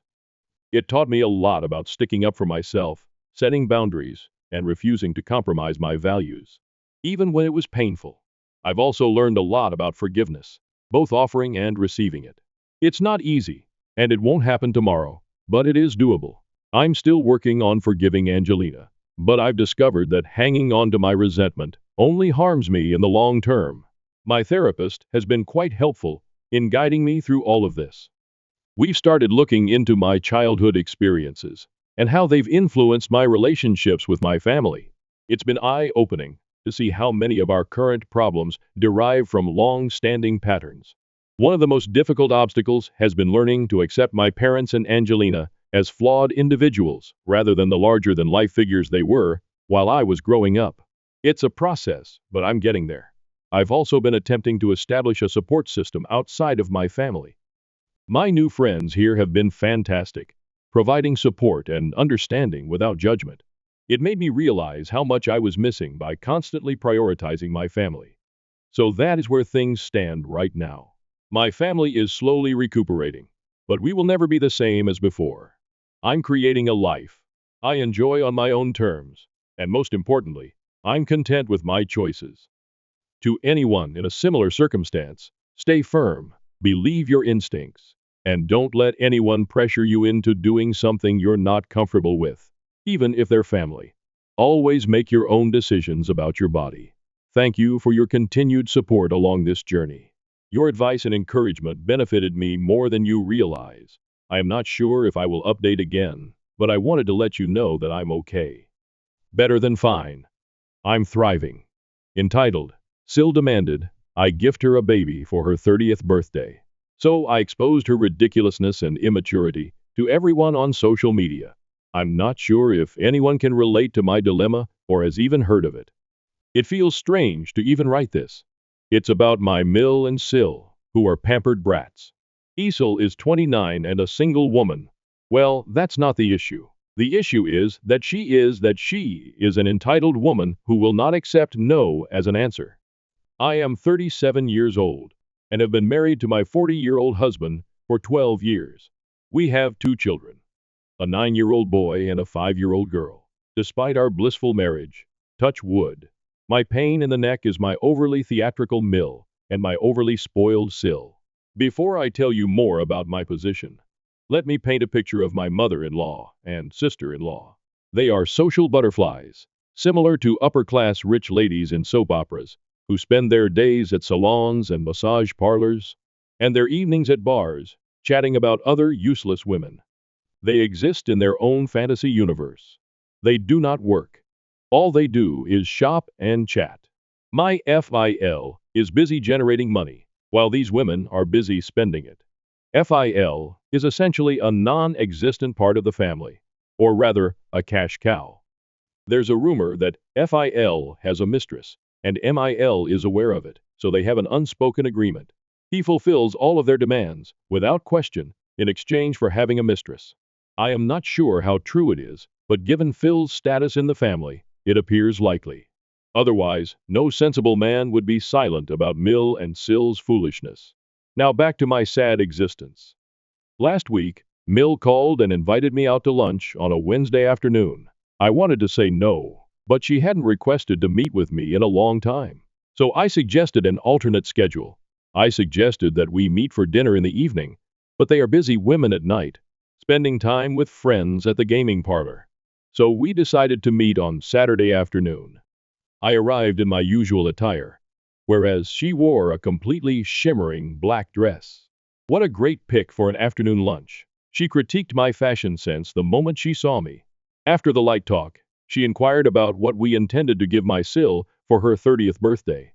I was perplexed, because her 20th birthday was just a few months ago. I mentioned her next birthday is around 10 months away. She laughed and continued. That's why we need to plan ahead of time. Remember what happened last time? She was dissatisfied with the gifts you gave her, and her birthday was spoiled. I swallowed hard and said, yeah, of course. We spoiled her birthday because we gave her a normal $250 dress and not a premium Zara one with a matching sapphire necklace. She went on to elaborate. To avoid upsetting her this time, I have thought of the perfect gift which you guys should give her. So what was that? A baby. That's right. She wanted me to make a baby and give it to her entitled brat of a daughter. I was appalled. How could anyone believe that someone would ask for a baby as a gift? I could not understand what she was saying. I had to ask her several times if I had heard it correctly. She responded, yes, I want you to have a baby. And give it to Stacy, L, as her 30th birthday present. I flipped out and said, why do you think I would do that?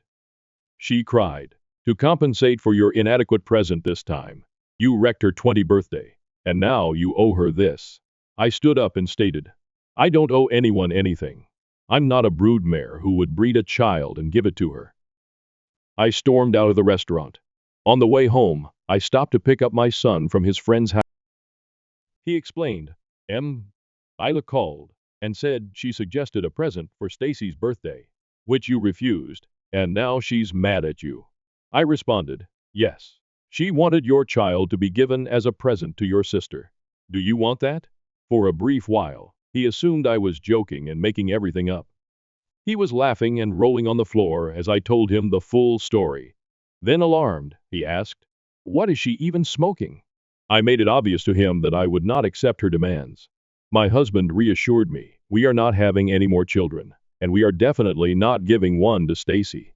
The following day was Sunday. We were both at home, relaxing on the couch and enjoying our day off, when Mill arrived at our house. I excused myself and went to my room, explaining that I was exhausted and needed to rest. Mill stopped me and said she came here to apologize for the previous day and begged me to hear her out. I was relieved that she had finally come to her senses. She apologized for not providing enough context in her request. She went on to explain, Stacy is turning 30 next year and has been unmarried for a long time. It is driving her insane. She requires a distraction in life, and having a baby would be an excellent way to keep her happy. First and foremost, a newborn is a fully fledged human being, not cotton candy, brought in to keep children happy. If the spoiled brat requires distractions or a purpose in life, why doesn't she find a job? But no, the princess does not work. She doesn't move a finger about the house. By the way, she still lives with my in-laws because she has no income. She avoids home duties because her nails would get chipped. If you meet her, you'll notice that her brain hasn't developed since her 14th birthday. Her room's paint is still pink, and she has a large collection of pink outfits. She knows nothing about the world around her. She will be unfamiliar with the capital city or the country's president. All she knows is that a large sum of money suddenly arrives on her card, which she recklessly spends. I responded, if Stacy is so keen on having a baby, why doesn't she adopt one? Maya laughed and said, don't be lazy. It's been a while since you were pregnant, so get the equipment back to work. Adopted newborns pose a significant risk. Who knows what diseases run in their family? It's safe with you folks. Can't you do this for your Sill? I looked at my spouse as if to plead. Would you please say something? He chuckled and called Mill's suggestion stupid. He stated that I had a lot of motherly responsibilities as well as a career to manage, and that I couldn't have another baby in the thick of it all. He also commented on how strange it would be if her brother was the father of her child. My mother-in-law simply replied, "Why not?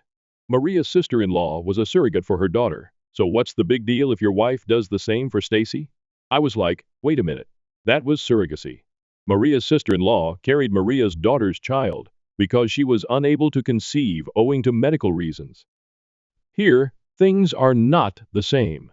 If Stacy had a medical concern, we might have offered to help her carry the baby. The situation here is different. You're asking us to make a baby as if we were a machine. My partner had advised Stacy should find a guy, settle down with him, and have her own family, rather than complicating the situation here. Mill began sobbing and lamented. My little girl has tried so many times to find a man. But you know how awful men are these days. She pointed at me and said, "You're a lucky woman to have my son, but sweetheart, not everyone is as fortunate as you. Stacy can't be with just any regular man. You know she has great expectations. The man should treat her like we do." I responded, "Yeah, of course. The last man Stacy dumped was because he didn't buy her an overly expensive Gucci bag." Mill attempted to justify her pampered princess, but I jumped up and stated, "I'm nauseated from this discussion and need to relax. Once more, we will not have a child to give Seal as a birthday present." After a time, my spouse entered the bedroom. He cuddled me and attempted to lighten my melancholy. I asked him what he had told his mother. He told me that he had made it plain that we would not have any more children and that they should quit harassing us. He claimed Mil stormed out of the house in rage. Can you imagine how ridiculous this situation is? I want to bang my head against a wall, or bang theirs to make them see sense. Update 1. Hello everyone, and thank you for connecting with my post. Some of the comments were just amusing. You're correct in stating that Stacy is psychologically something. I feel the same way. Both Stacy and Miley need to have their heads checked. Perhaps they were buried under pounds of makeup. Lol. If there had been any other regular person, they would have backed off after the previous talk. But now, we're dealing with two maniacs. Until recently, it was just Miley, but Stacy has also gotten involved. I tell you, she is 100 times more difficult to talk to since she does not grasp logic. As I said in my previous report, Miley wrecked my Sunday with her baby-making pitch. A week later, on the following Sunday, bam, she appears again with her adorable doll. They seem to have promised to destroy my day off. Stacy entered wearing a skirt and a comfortable blouse. This was the first time I had seen her without her very tiny clothes, and her hair and nails were flawless. Mill pointed and asked, "Do you see? Stacy has already begun dressing like a mama." So this was the cause for her new fashion sense? Do they truly believe that changing your clothes will make you a mommy? Change your clothes and you're ready to be a mother. Stacy smirked at me and replied, "I'm in. Whatever I do." Then she went to hug her older brother as if she hadn't seen him in a long time. "Remember," I said, "she acts like a 14-year-old sweetie pie." She cried as if we were all standing far apart. "When is the good news coming?" My husband appeared foolish and asked, "What's the good news?" She smirked and added, "I know you want to surprise me with your kid for my 30th birthday. But Mom is a spoiler. I now know what your plan is. I'm overjoyed to be the mother of a gorgeous little girl. I have already started buying for her." My husband interrupted her mid-sentence, and I'm glad he did because I was going to slap her skull. He said, "That is not true. We're not having a baby, much less giving one as a present." For a long time, she assumed he was merely attempting to mask the surprise. How delusional can you be? When she discovered she wasn't getting a kid as a gift, she screamed at me, "Why not? You have always been harsh to me. This is your time to set things right. Come on, get a nice tiny baby doll for me." I answered, "Stacy, we don't run a baby supply company where you can purchase a gorgeous baby girl and receive one. Do you even know how babies are made?" She relaxed and confessed, "I've always wanted a baby girl. I have so much love in me that I want to shower it on my baby. You're all depriving me of that." That baby will be really lucky to have me as her mother. I will raise her to be a confident and accomplished woman. I am confident that you will not be disappointed. You see, that is why I said you couldn't reason with her. This is mindless. First and foremost, do you believe she is in the appropriate mind to have a baby? She doesn't even realize that I have no control over my baby's gender. You don't get to choose as you would with a lipstick palette. Second, this witch has never carried a baby in her arms. When my children were babies, she used to chase them away, afraid they might spit and stain her hair and clothes. Even now, she won't let my daughter near her, because she's terrified she'll damage her nails or hair. Can anyone envision this mother changing a diaper or swaddling a baby in the middle of the night? Furthermore, I cannot go through a torturous 9 months of pregnancy, then experience the agonizing pain of birth, only to hand over my child to this spoiled princess and watch her transform the baby into a miniature version of herself. Stacy was still rambling on about how she'd be an excellent mother, but I had lost myself in the sentiments I'd expressed above. Suddenly, I stood up and said, "Look, Stacy, I know you're going to hate me for this. You already hate me. So it doesn't matter. I am not going to have a baby for you. Do you understand it? Or should I write it down for you? Because it appears that you and your mother have lost both your hearing and your mind." My husband motioned for me to calm down, but I had lost my mind with their madness. I told them I didn't want to talk about it any further, and if they kept bothering me, I'd block them from my residence. I went into my room and closed the door. I'm not sure if I overstepped my boundaries, but look at them. I cannot put into words how toxic they are. My husband tried to indicate that I was being too outspoken, but I was so upset with everyone that he didn't dare say anything else. He just informed me that his mother and sister had called him a simp and then departed. I don't care what people say. He has to quit being a nice guy to everyone. I was expecting another showdown this Sunday, but it's been quiet so far, and I hope it continues. I just want this inconvenience to cease. Update 2. Oh no. How could I have thought things would end so peacefully? Following the explosion, the next 2 weeks were quiet and tranquil. I felt so at ease without my showing up at our door. But God, it wasn't silent at all. There was a flurry of activity going online that I was completely unaware of. Stacy had been defaming me on social media, alleging that I was taking away her chance to become a mother. She describes herself as a beauty guru and posts makeup tutorials. She has a respectable following on her account. I'm not extremely active on social media because I have a life outside of the screen, with 2 children and a real job. Anyway, Stacy said that her brother was game to have a baby for her, but I denied it. She stated that she has always wanted to be a mother, but because she is unmarried, she has had no luck with adoption. Such a lie. They never even attempted to adopt, and if they had, I'm sure she would have failed the adoption interview. Stacy said a lot of things to put me in a negative light. She said I was denying her a kid because she was unmarried, and I held conservative, old-fashioned attitudes. I wanted to say that I was denying her the kid because she was stupid. I had no idea about her hatred campaign until my husband's aunt called and asked why I was doing this to Stacy. That was when I read everything. It was amusing how her foolish friends and relatives made me out to be the villain. Even if what she said is accurate, I have the right to say no. It is my body, and I may refuse. My husband encouraged me to ignore it, that it will pass like a season. I originally ignored it, but how can you not read public comments made against you? We are not that thick-skinned. I understood Stacy saw my quiet as weakness and was trash-talking me even more. My buddies and I devised a strategy to make Stacy pay for her actions. I called her and said, "I'm very concerned about the web campaign you're waging against me. The negativity is destroying my reputation. So I'm considering having a child for you." Yeah, I said it to please her ego. My reputation is ruined. I don't care what she or her foolish followers think of me, but she deserved to be put in her proper place. She's been a pain in my side for a long time, and it's finally time to deal with her. I responded, "Stacy, why don't you come over, and we can discuss a few things before we proceed?" She was ecstatic. believing she had defeated me. When she came to my place, I replied, "Since I've agreed to your demands, why don't we go live and tell everyone you're having a baby soon? It would help to clear up any poor reviews, and you'd get a nice viewing time." She agreed right away because she enjoys social networking.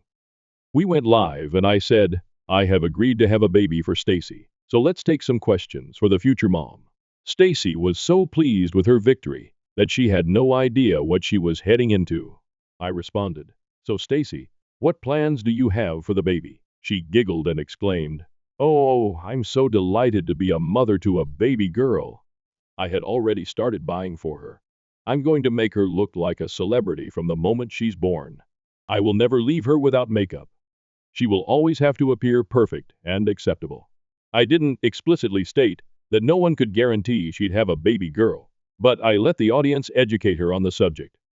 Her response had already outraged many people, and the video was filled with harsh comments and trolls. Stacy was so focused on expressing herself that she missed everything else. I replied, "That's lovely, Stacy. But what about when the baby is fussy and crying? How are you going to handle that?" She responded, "The girls in our family do not cry, do they? I mean, I have never seen your daughter weep. She's always well dressed and calm." Without making her feel silly, I said, "That's because you've only seen her for a short time. Every baby cries. Every tidy, well-dressed infant is the result of many hours of hard effort by the mother." Her answer was, "Then you can take care of the crying, and when she's calm, I'll dress her up in cute frilly dresses and matching necklaces and tiaras. And I'll put makeup on her." I couldn't stop giggling and told Stacy, "Babies cry all day and night. Are you suggesting you'll bring her to me every time she cries, and then take her back after she's finished?" She exclaimed, "Yes, that's correct. Why not?" I could no longer pretend and let out an evil laugh. She responded, "Are you trying to scare me off? How difficult could it be? You did it, and I can do it too. I am so much better than you. I have more followers and a better fashion sense than you." She abruptly ended the live video while ranting. She was angry at me for grilling her on live camera, but she had no idea how much damage it had done to her. She stated, "We're game for the baby." As she walked away, I smiled calmly. My friend taped the entire live session. I wrote a lengthy essay detailing how Stacy and her mother had been pressuring me to have a child and give it to her as a birthday present. I methodically underlined all of the red flags that indicated why Stacy should not be trusted with a child. Her responses during the live stream were enough to let folks realize what an airheaded woman she is. I stated all of the additional things regarding Stacy that were not included in her responses. I tagged her in the post and shared it after midnight, thinking the princess would be sleeping. She'd wake up the next day, and by the time she untagged herself, thousands of people would have seen the message. As expected, my post went viral, owing to Stacy's followers. Tagging her in the post allowed her fans to troll her extensively, with comments such as, "How could someone with such a low IQ even exist on this planet?" A single comment said, "Forget about being a mother. This woman shouldn't be left alone on the streets." Following this internet argument, my mother-in-law called me. Before she could say anything, I told her, "Before you say anything, please know that you are being recorded and I will not hesitate to post it publicly." My God, she hung up and did not call back. I didn't hear from the pampered princess again because I warned that I was going to record all of their calls and conversations, as well as any attempts to make trouble at my place. It was quite satisfying to put them in their place.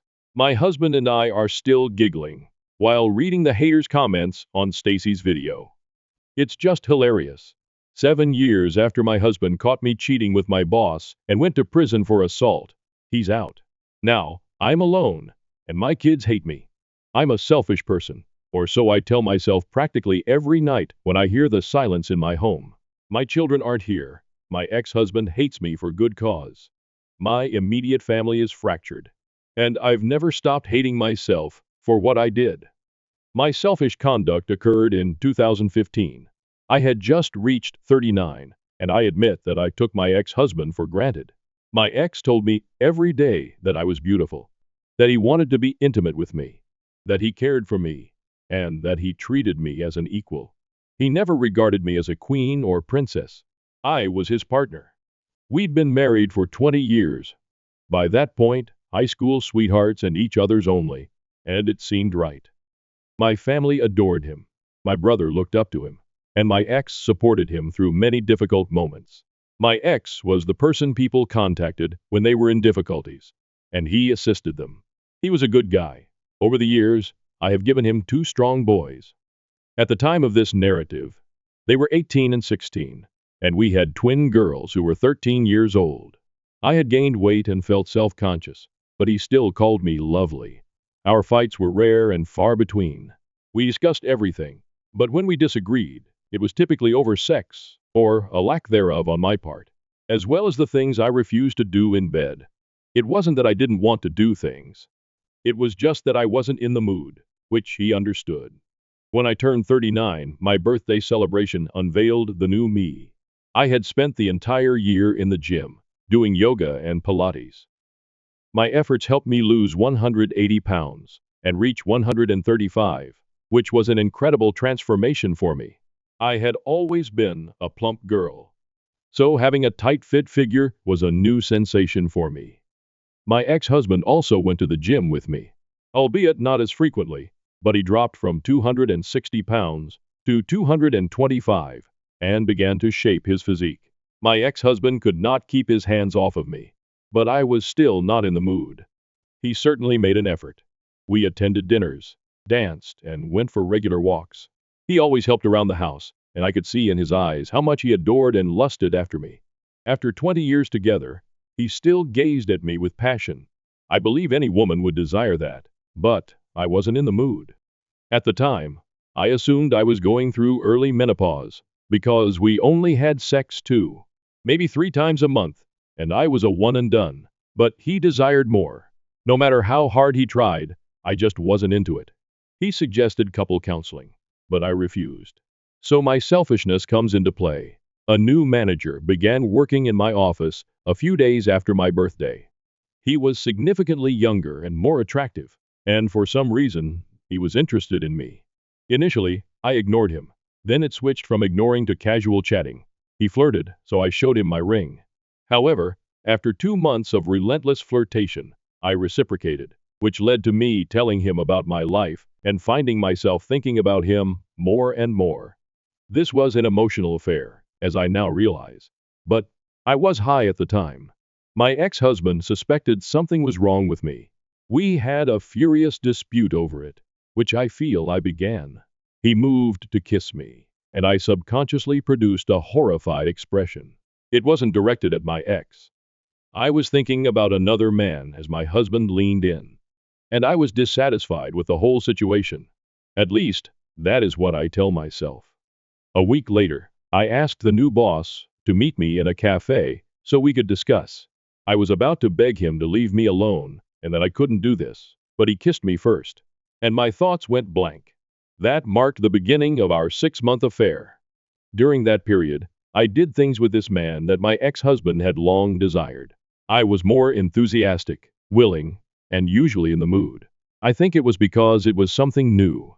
During this time, my ex and I continued to have sex, albeit less regularly. I started pushing him away, nitpicking his minor habits and even criticizing him. I'm ashamed of how I handled him at the time. I only understood what I was doing when my brother came to visit and informed me that my ex had confided in him. My ex was despondent and contemplating divorce, claiming that he no longer loved me and that he was beginning to lose interest in me. That brought me out of it. So I immediately called it off, quit my job, and promised myself that I would make my husband feel loved and cherished. I was going to change this. If possible, I would be a better wife. My AP, affair partner, arrived at my residence with a package of office supplies from my desk, which I had ordered to be shipped. We spoke. He wanted to know what he had done wrong, and I told him I needed to work on my marriage.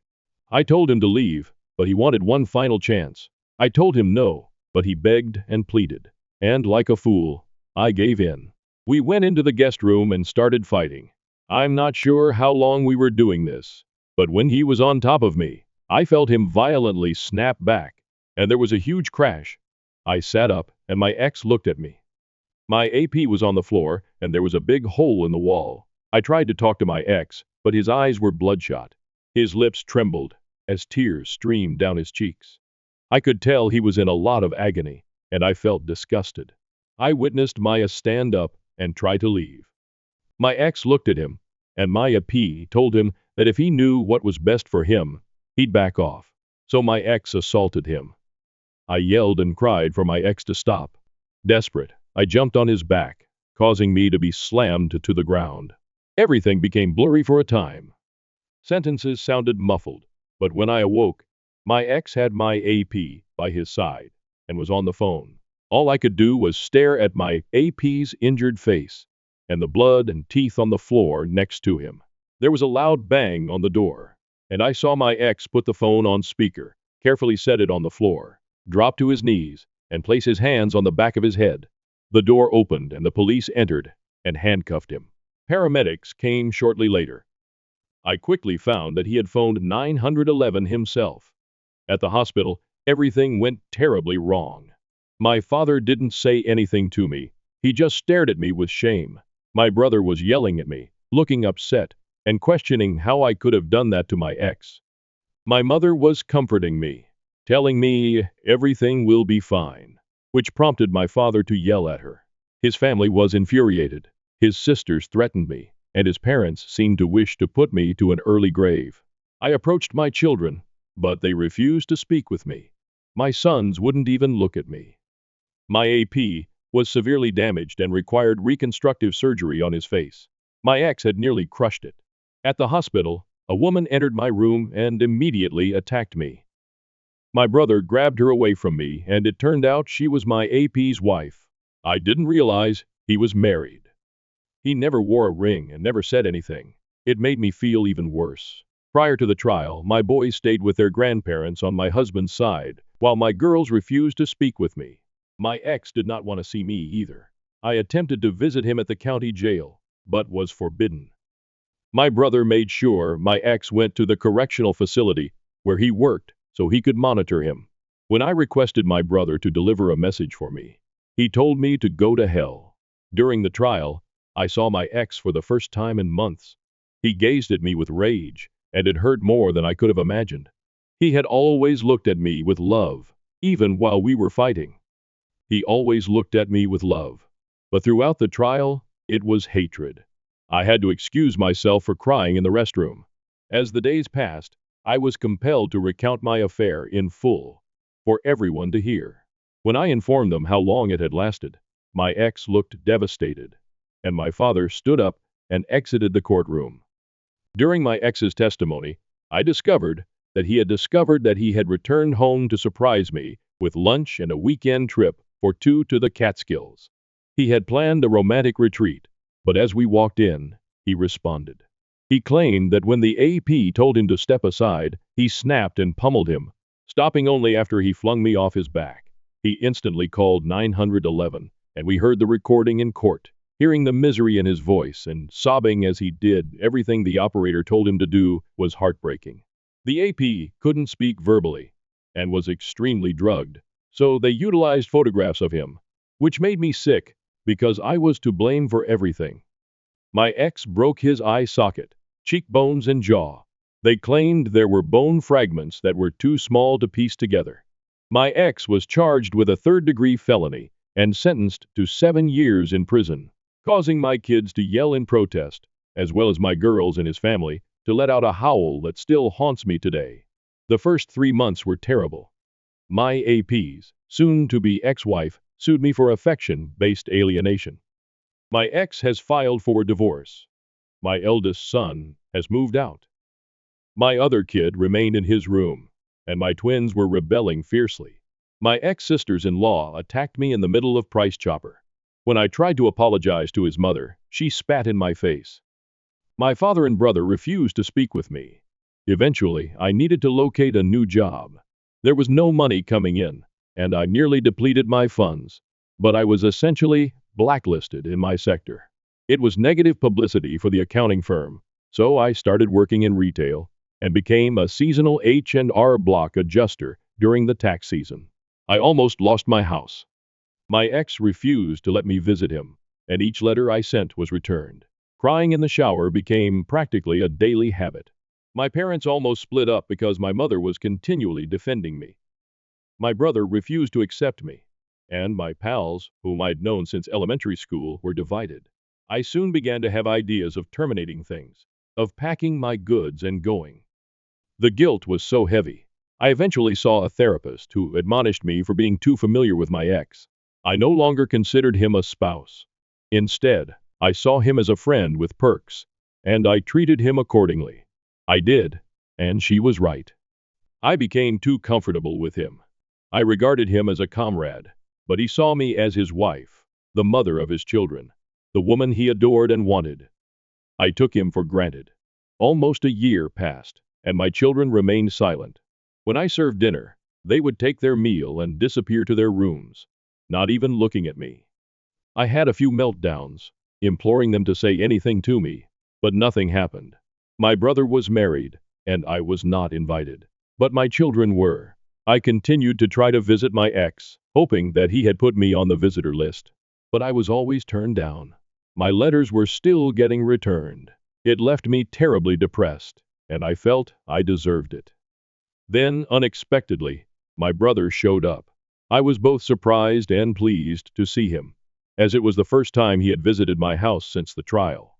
He just came to reprimand me, informing me that my ex was in the hospital after being stabbed. An inmate attempted to sexually abuse him in his cell, which resulted in my ex being stabbed in the stomach and the inmate's spine breaking. My brother yelled at me, "You did this," before returning to his truck. I grieved for days thereafter, because he was correct. I did this. I attempted to visit my ex in the infirmary, but was forbidden. For 4 more years, I attempted to communicate with him, and continued to write letters. But they were returned. Fortunately, our children visited their father frequently, which is how I heard he had been placed in protective custody by my brother after the attack. My eldest son graduated from the same college as my ex, and majored in the same field. He only called his siblings. He never wanted to talk to me. He never comes to our place for the holidays, only to his grandparents. My other son followed suit, attending the same institution and refusing to call me. My twins were difficult to deal with, but they went to see their father once a week, which helped them feel better. When they became too disobedient, their uncle would punish them. But my brother and I continued to communicate sparingly. I tried to visit his wife after they had their first child, but I was ordered to leave. My mother kept me updated on their life, but my father still refused to acknowledge me.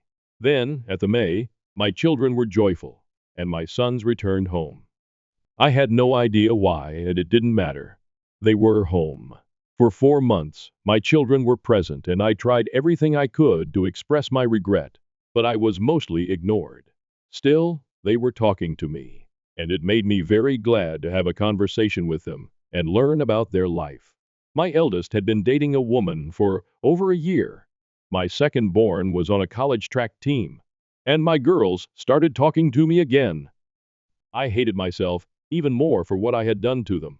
It was wonderful to see them smiling, joking, and eating supper together again. At the August, I was preparing for the twins' first day of senior year, which also coincided with their 18th birthday. I conveyed my enthusiasm for their birthday party and told them what I planned to accomplish. My girls immediately asked if we could reschedule. This confused me because I believed we were improving.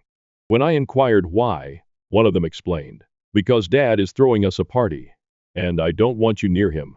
That comment stunned me. I asked when their father was released, and they claimed he was let out at the April for good behavior. I cried because he was gone, and it shattered me even more. They were more present because he was gone. They felt better and more cheery now that their father was back in their lives. It wasn't because we were beginning to recover. They had him back. When I questioned where he was staying, they told me he was with my brother. I tried calling. I needed to speak with him, but he refused. I attempted going over, holding all the letters that had been returned throughout the years, and I caught a glimpse of him through the crack in the door. I called his name, but my brother told me to leave. I handed him the letters and departed. When I reached the driveway, I heard his voice. When I turned around, He was walking toward me. I immediately started crying and rushed to hug him, but he returned my letters. "You forgot this," he coldly told me. I cried as he walked away. I begged and pleaded for him to talk to me, but he simply walked back into the home. My children stood outside the entrance, staring at me with no love in their eyes. At that point, I knew my children were simply tolerating me. However, I still want to improve it. I'd like to tell them how selfish I was. I want to tell him how much I miss him and how sorry I am for destroying what we had. So I'm still trying to go through my daily existence. My mother informed me that my P's ex-wife began seeing my ex 2 years ago and has been returning to see him. I don't really care. All I want is for him to forgive me. I want him to speak to me. I want him to be with me.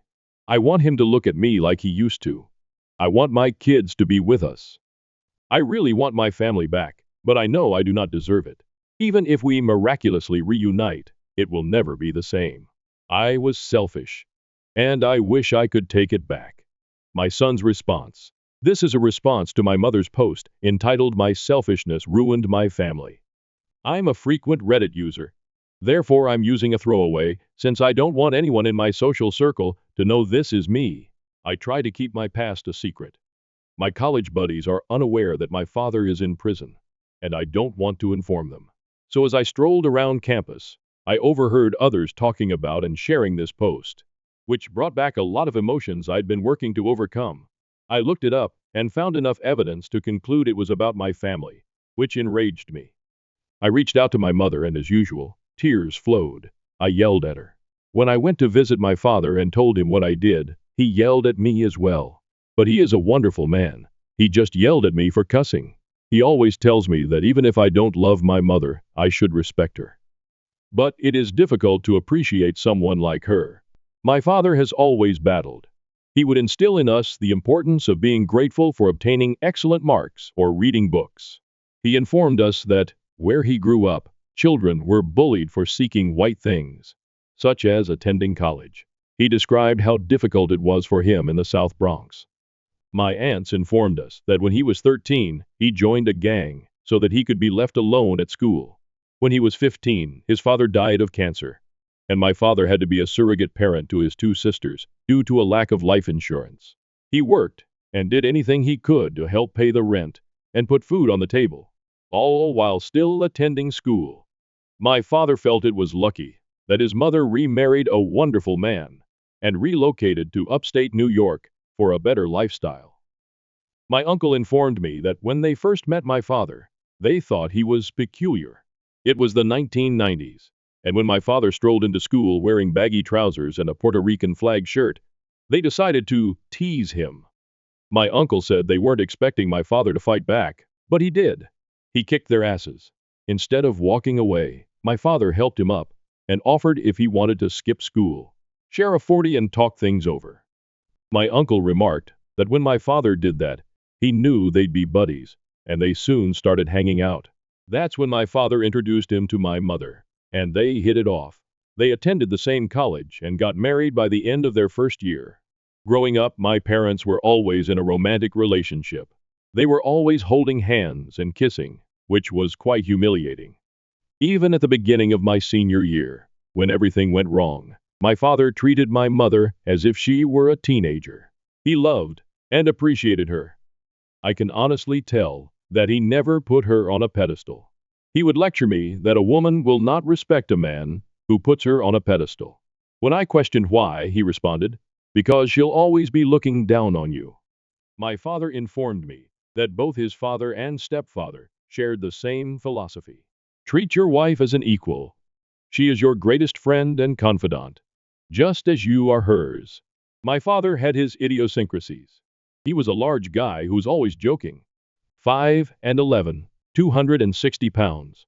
And despite his weight, he was highly active.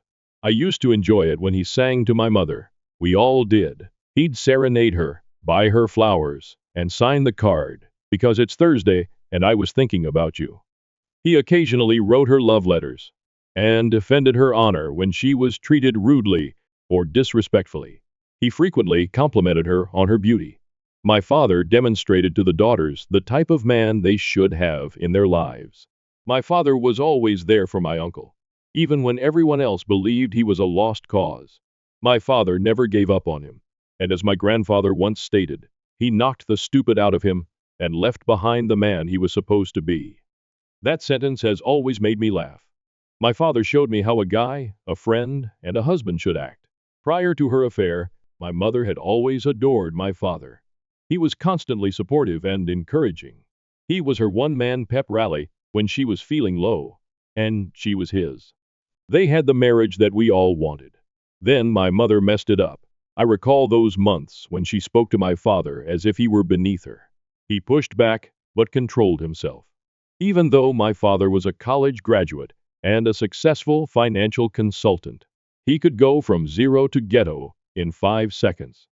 Grandma described him as being similar to his father, nice, respectable, and helpful, but willing to cut your neck out with his bare hands.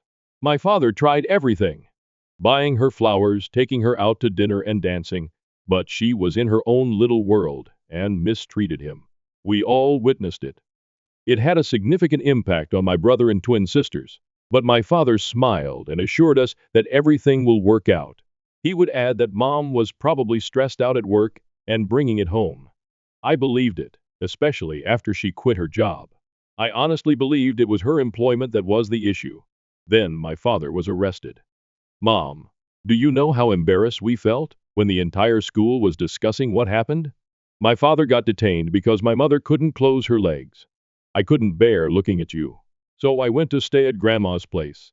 The sight of you repulsed me. When I visited Dad, he couldn't bear to look at me. He was embarrassed. He told me he had failed as a husband and a guy. I told him he didn't, but he said he did, since a man would have considered the repercussions of his actions before doing anything so idiotic. He said he failed as a husband because his wife had cheated on him with another man. I implored him to please look at me, but he refused. Then you had the nerve to seek our forgiveness, and for the first time in my life, I wanted to physically harm you. We were all hurting, and you asked for forgiveness. Sitting in that trial and listening to that 911 call was the worst 25 minutes of my life. 25 minutes of listening to my father, who would have murdered and died for you, crying and imploring the operator for assistance, telling the woman that he thought he had killed someone, and again stating, "The love of my life cheated on me." It harmed us more than anything. I understand you attempted to act as a character witness for Dad. We all told you not to do it, but you did anyway. Why? Did you want to show us that you still loved him? Tell the court that he is a good man. Because, in my opinion, the cross-examination in which you informed everyone how long you had been with that son of a bitch was the reason we lost him and sent him to jail.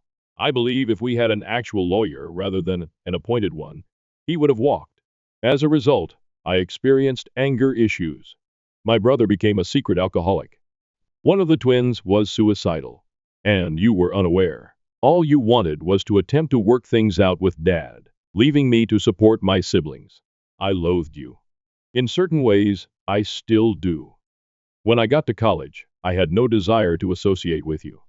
Like my father, I had to be a surrogate parent to my siblings. I was working full-time, attending college, and giving you money to help pay the bills. I'm not sure why you made it appear like you were doing it alone. Mom, I know it was difficult. I know you were depressed, but you got aid with your finances and Grandma defended you. But Mom only did it because everyone was against you, or so the twins believe. When Dad was stabbed, I nearly had a mental breakdown. I'd just seen him that day. I was making fun of how muscular he had become, and we had a nice chuckle about what Dad dubbed the prison body plan. He made it sound like a funny commercial. I was almost back to school when I received the phone call. I almost crashed the car because my brain shut down. It was difficult for everybody. I didn't tell anyone, but I sat outside the scumbag's flat. I wanted to beat him up so severely. But when I saw him walking with that cane, I remember Dad's words and drove away. As the years passed, Grandma died, followed by Grandpa a few days later from broken heart syndrome, and Dad was unable to attend the burial. Did you know that both of his sisters married in the waiting room so he could give them away? The harm you've caused to all of us is immense. It didn't help that you continued asking us for forgiveness and another chance. You never gave us room to understand or heal. You just kept asking, and all I saw was your desire to make yourself feel better. You did not give a damn. You did not try. You merely gave us room and pretended that we were expected to act normally again. Yes, you tried later, but not when it was most crucial. When Dad came out, he told us to start talking to you. He stated you were a good mother to us and that we should treat you with respect. So we did. It made you happy for a while. I remembered what it was like to not despise you. Dad struggled to find work at first, but one of his old clients eventually hired him. I did not anticipate the twins to spring that bomb on you. Dad didn't want you to know he was gone. So when you appeared, it disturbed him. He threw up after speaking with you. He stated the sight of you made him nauseous. Regarding your statement in your post regarding your ex-wife coming to see Dad, she has been seeing him weekly for over 3 years, and they have spent time together since he was released. So please, don't build a castle in the sky about the two of you getting back together. Call me if you want to discuss this. Call me if you want to fix things with your children. What you did last week, posting what is perhaps the worst time of our lives, is sheer selfishness. As your title implies, I told Dad about it, but he didn't care. He claimed you are only the mother of his children. Am I the asshole for telling my cousin that she only got pregnant to trap a man, and it didn't go over well? Hey everyone, here's my tale from 7 years ago. It occurred around the time I first relocated to Vegas. I had a cousin with 7 children, and since I had just moved, I hadn't seen them since the youngest was in diapers. Now, this relative has a sister who has only 1 child. She receives food stamps and child support for just 1 child, despite the fact that she is unemployed. She's the type of person who swaps her food stamps for cash and spends it on frivolous purchases like trips to California and green herb to smoke. She only cares about people she can use. In contrast, my cousin with 7 children works her buttocks off. She's a little embarrassed that she receives government assistance because she feels responsible for raising all 7 of her children. But no matter how hard she works, she just earns enough to cover the bills. Her food stamps only cover the cost of 1 month's worth of groceries. If you haven't noticed, growing children consume a lot of food. Mind you, I was 20 years old, about to turn 21, and I always had some money left over after each payday. My payments were always paid on time, and I occasionally helped my mother.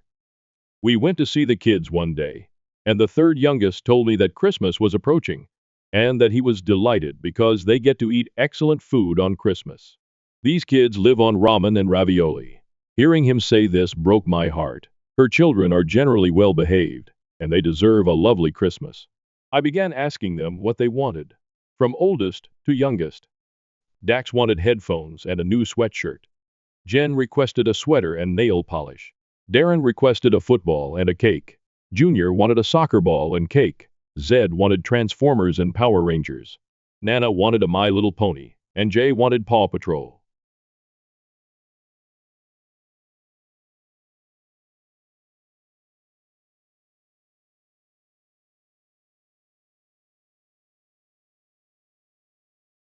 Clearly, I have changed their names here.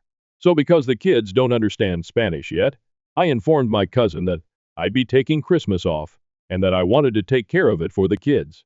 She seemed to want to cry. She thanked me and said she would try to repay me. I told her no, but she claimed she'd taken extra shifts since she still wanted to get them something.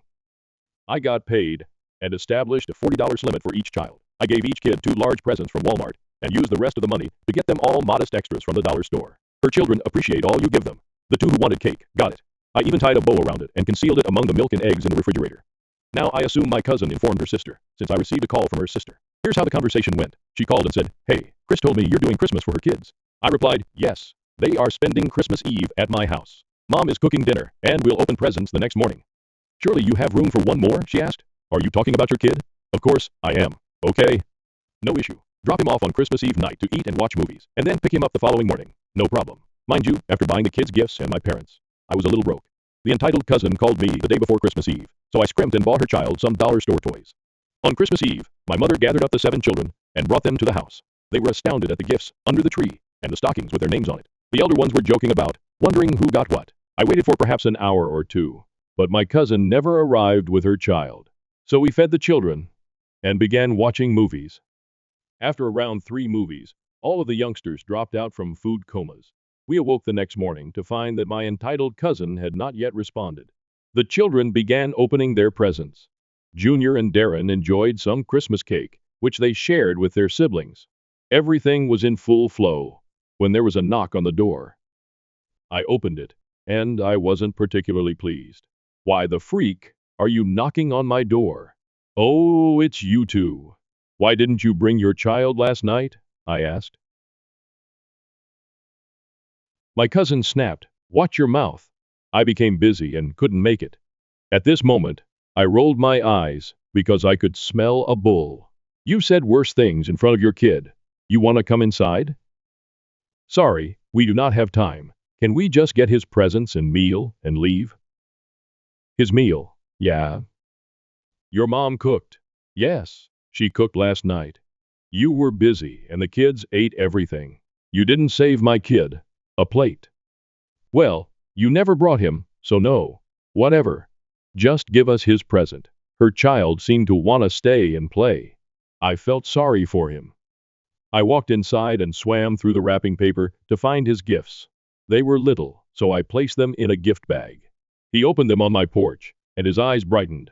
Woo, a ninja, a wrestler. Oh, silly putty. I received a puzzle. I love it. Thank you, Momo. This is what my nephews call me. I felt a little emotional and hugged him back, saying, Merry Christmas. Meanwhile, my cousin stood there and asked, That's it? I gave her a glance, trying to remain calm, but my anger was mounting. What do you mean? I inquired. How much did you spend on them? She insisted. That's really none of your business, I said. She scoffed. You are selfish. You got him these cheap toys in order to buy all of that junk for Chris and her children. Allow my child to have one of their toys so that it is fair. And that was all. I couldn't keep it in anymore. Are you insane? I snapped, shutting the door and concealing her children's ears. It is Christmas. Be grateful I purchased anything at all. You only call us when you need something. You deprive your son of a wonderful time, since all you care about is yourself. This is not fair to him. You waste your money on frivolous things when you have a full child to care for. You only have one child. And because you milk your baby daddy, that poor guy pays a lot of money for his son, while you spend it on your nails and marijuana. How about you act your age and take responsibility for once? She appeared shocked. Who do you think you are? She exclaimed. I'm not a lady who intentionally became pregnant in order to trap a man.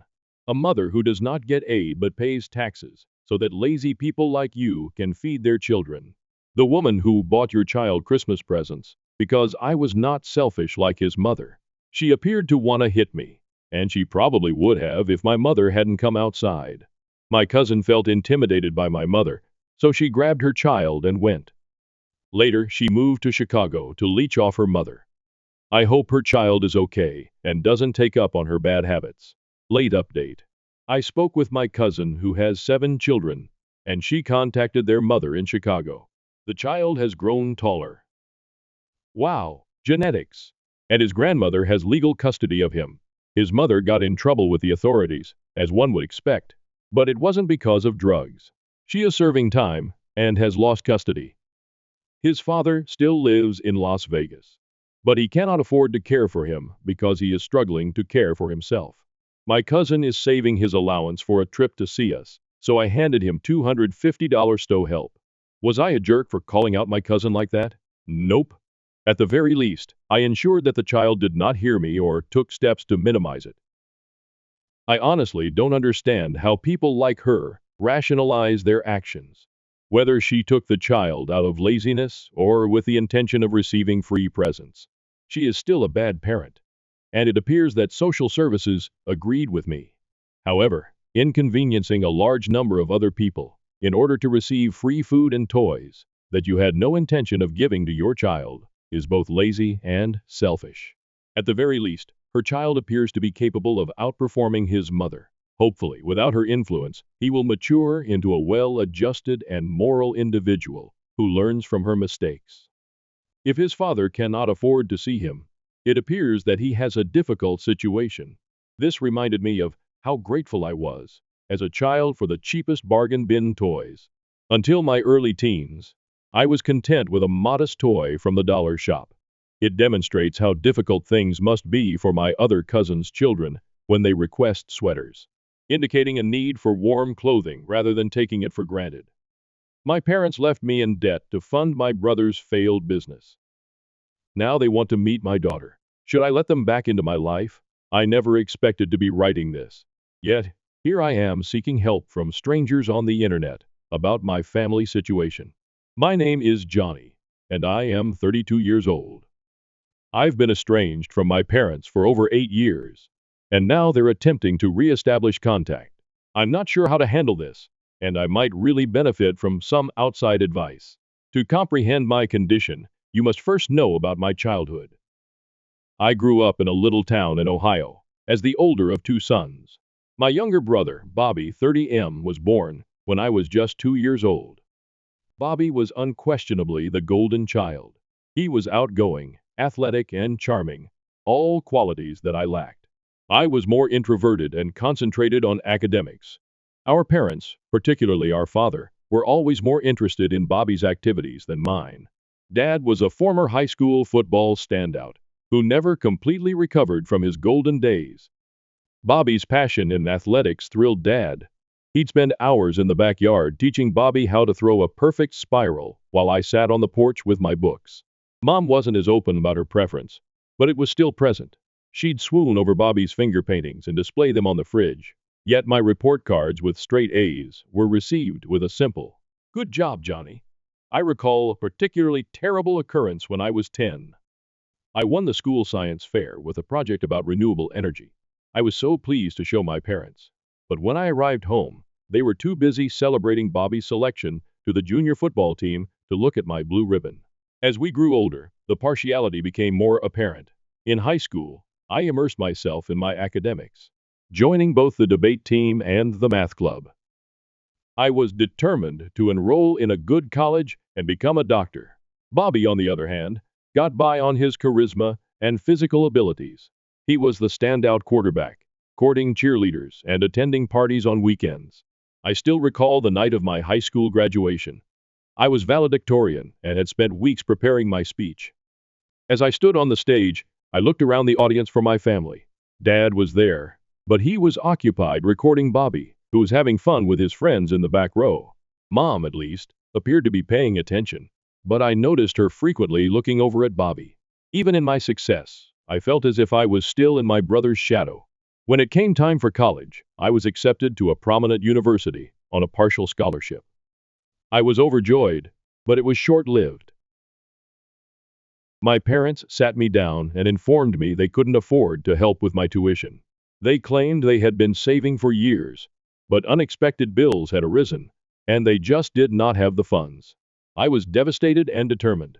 I took out college loans, worked part-time jobs, and completed undergrad.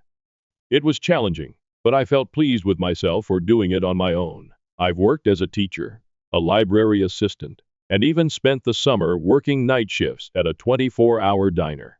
I was so fatigued at times that I could barely keep my eyes open during lectures, but I persevered. Meanwhile, Bobby had determined that college was not for him. He worked at a neighborhood garage and spent his evenings drinking and partying. Our parents never expressed concern over his lack of direction. They just laugh and remark, "That's our Bobby, always living in the moment." Then, during my senior year, I learned the truth. Bobby, who had been working at the garage for a few years, abruptly announced that he was starting his own vehicle repair shop. To my surprise, our parents had handed him their entire savings, money they had told me did not exist, to launch his firm. I could not believe it. All those nights I'd spent worrying about my increasing student debt, all the times I'd had to choose between textbooks and proper meals, and they'd always had money. They just decided to give it to Bobby instead. When I challenged them about it, they attempted to defend their actions. They argued Bobby needed the money more because he didn't have a college degree, whereas I would be all right because I was intelligent and would earn a good living as a doctor someday. They didn't seem to understand or care about the tremendous debt I had incurred or the stress I was experiencing. That was the final straw for me. I completed my degree and was accepted into medical school. But I cut off practically all contact with my family. I only spoke with them around significant holidays, and even then, it was quick and perfunctory. I immersed myself in my studies, determined to excel despite their lack of support. During my second year of medical school, I met Donna. She was a talented, compassionate law student. For the first time, I felt truly recognized and valued for who I am. We began dating, and she became my rock. She listened to me when I talked about my family troubles and never condemned me for choosing to distance myself from them. Following graduation, Donna and I married and relocated to Seattle for our respective residencies. We established a life together, away from my family and the agony of my past. 2 years ago, we welcomed our daughter Lily into this world. Becoming a parent caused me to think about my own childhood, and I promised myself that Lily would always feel loved and supported, no matter what path she took in life. Fast forward to now, I'm a successful pediatrician. Donna is making waves at a well-known law firm, and Lily is a lively 2-year-old who keeps us on our toes. Life is nice, but I'm still saddened by my family's treachery. A few weeks ago, I received a call from my mother. It was the first time we had spoken in months, and I sensed something was amiss. She was in tears, explaining that Bobby's business had failed and that he had returned to live with them. Apparently, he had made some poor decisions, gotten into debt, and was now unemployed. My parents had to refinance their home to assist him out. They suddenly want to reconnect with me. They've been calling and texting, requesting to visit and see their grandchild. My father even sent me an email expressing his pride in my accomplishment and his desire to make amends. Part of me wants to give them a chance. After all, they are my parents, and I miss having a family. I think about Lily and worry if I'm robbing her of grandparents. However, another part of me is angry and upset. They seem to want me in their lives now since Bobby has disappointed them, and they need someone to be proud of. I do not know what to do. Should I provide them another chance? Should I keep them at arm's length, or should I stick with the distance I've developed over the years? Donna thinks I should at least listen to them, but she's also protective of me and doesn't want me to get injured again. She has offered to be present when I speak with them as a buffer and support system. I'm divided between the want for a family and the need to shield myself from additional misery. I am terrified of letting them back into my life. What happens if they hurt me again? What happens if they try to use me as a financial safety net, now that Bobby has fallen from grace? But then I look at Lily and wonder if I am letting my past influence her future. Any advice is much appreciated.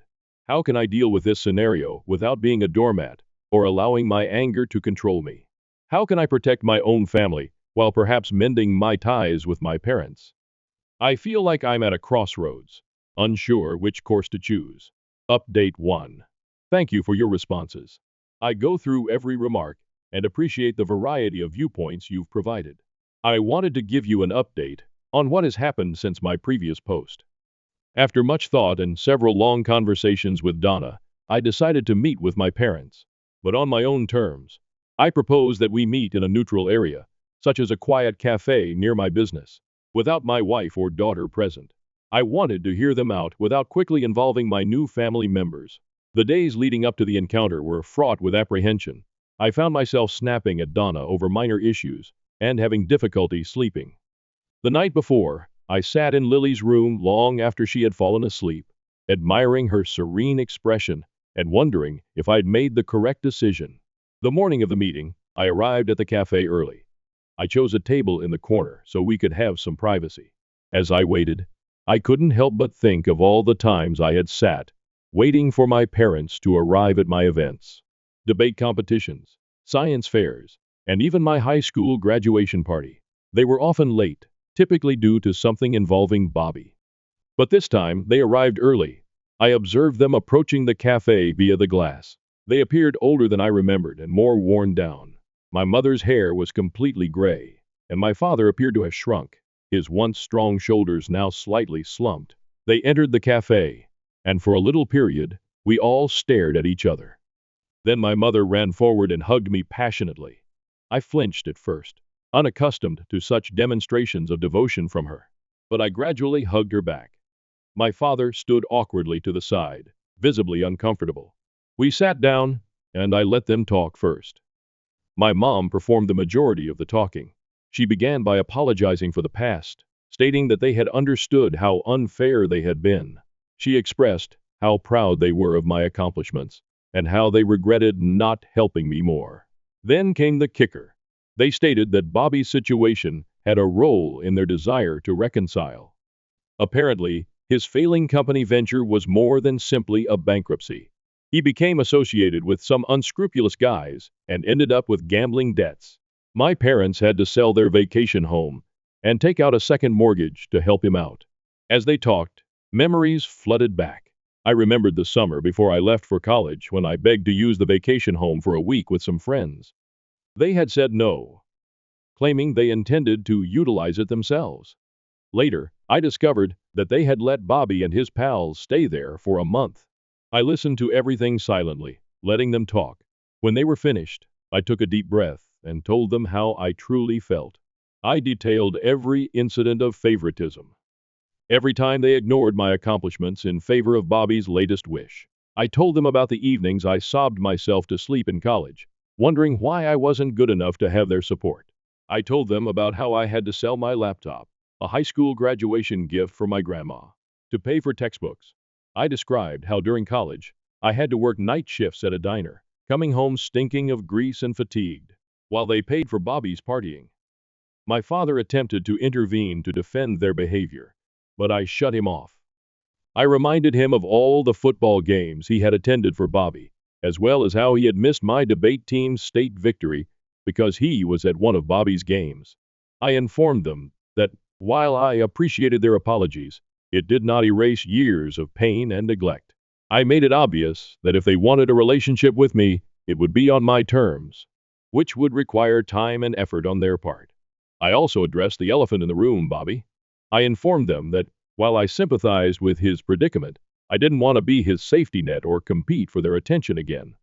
My life, my wife, and my daughter were my top priorities right now. As I spoke, I could see the pain and regret on their faces.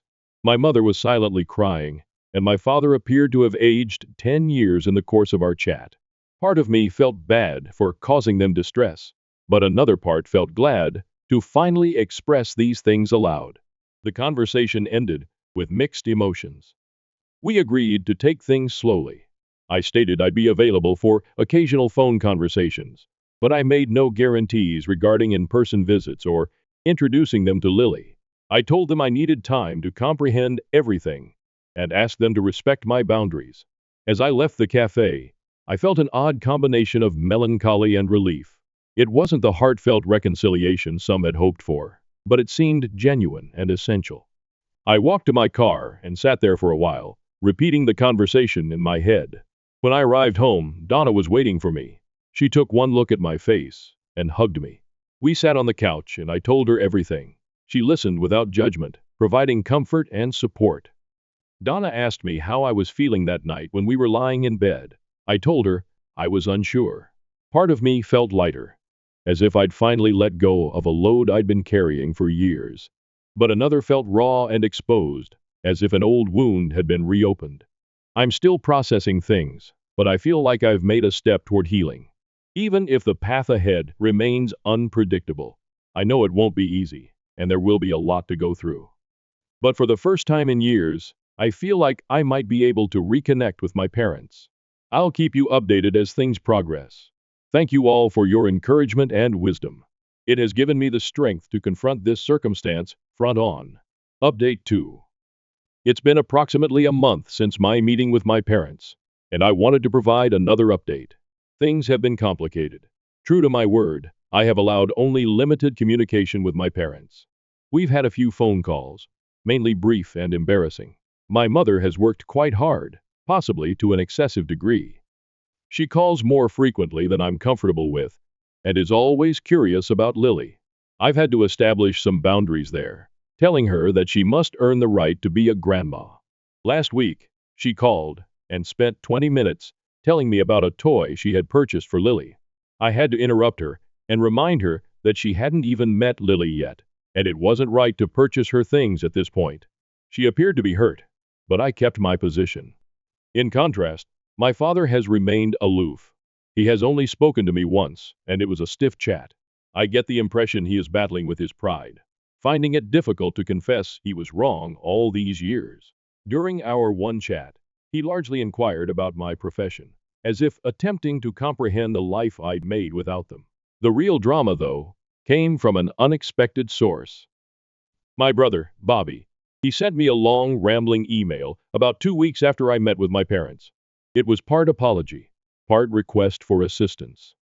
He wrote about how he had made mistakes in his life, how he regretted taking advantage of our parents, and how he wished he had been a better brother to me. As I read the email, memories flooded back. I remembered in high school, when Bobby borrowed my car without asking and had an accident. Our parents were outraged, but they paid for the repairs without holding Bobby accountable.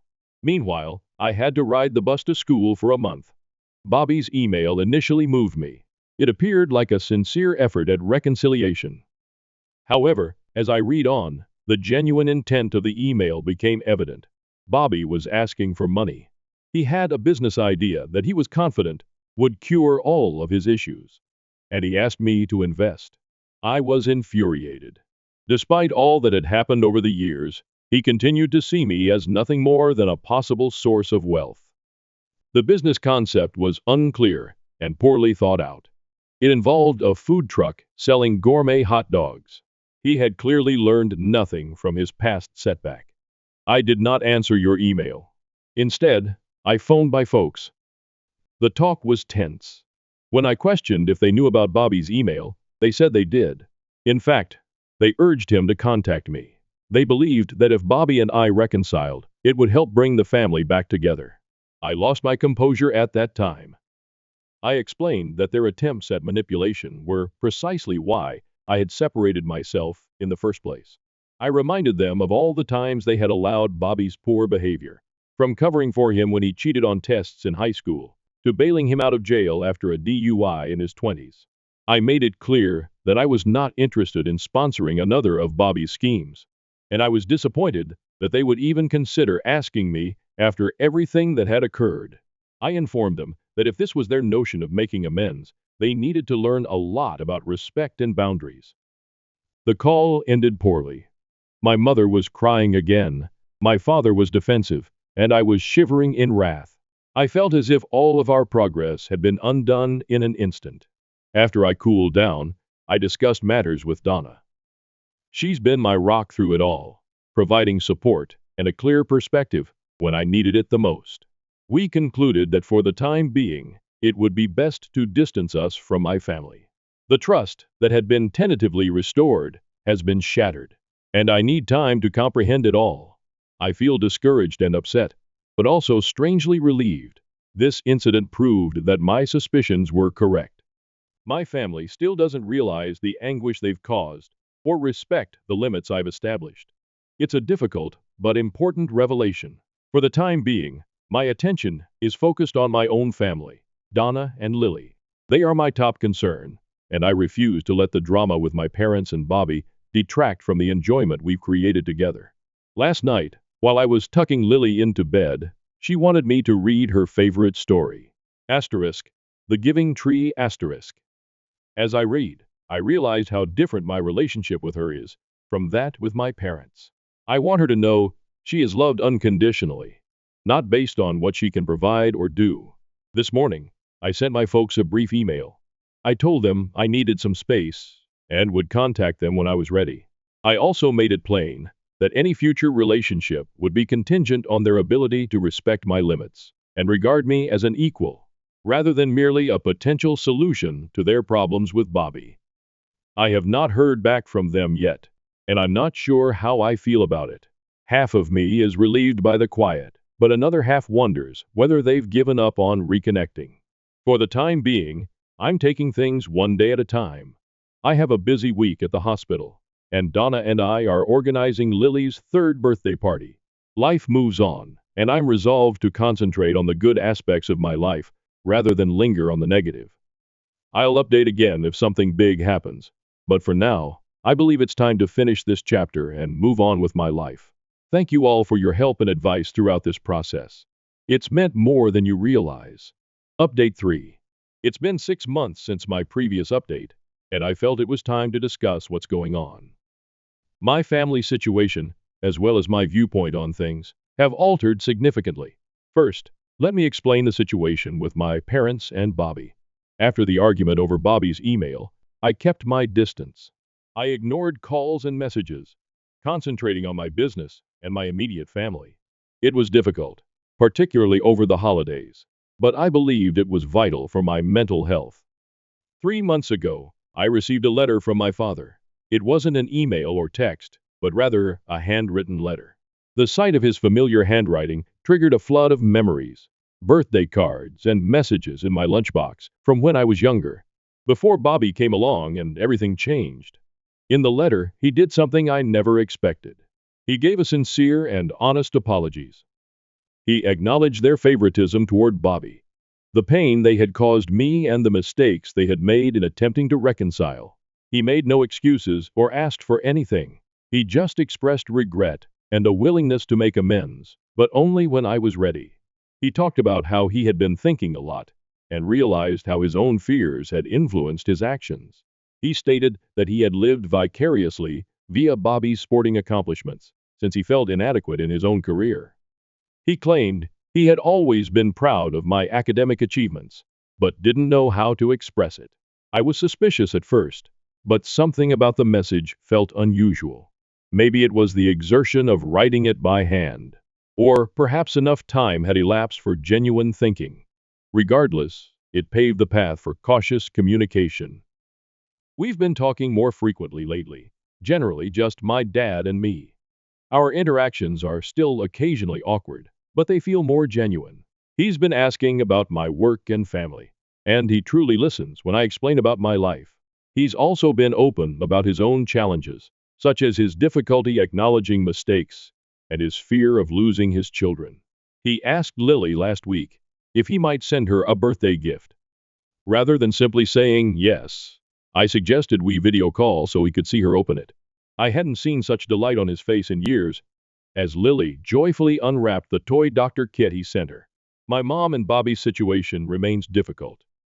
My mom has shown greater respect for my boundaries, which I appreciate. She's been sending out sporadic emails with family recipes and old photos. It's a modest gesture, but it appears like she's attempting to connect in an unobtrusive manner. Bobby, I've learned, has finally found treatment for his gambling addiction and is now working a steady job for the first time in years. He has not contacted me personally, which is probably for the best right now. That indicated that Bobby is going to Gamblers Anonymous sessions and trying to repay some of the money he owes our parents. The most significant change, however, has been in my own perspective.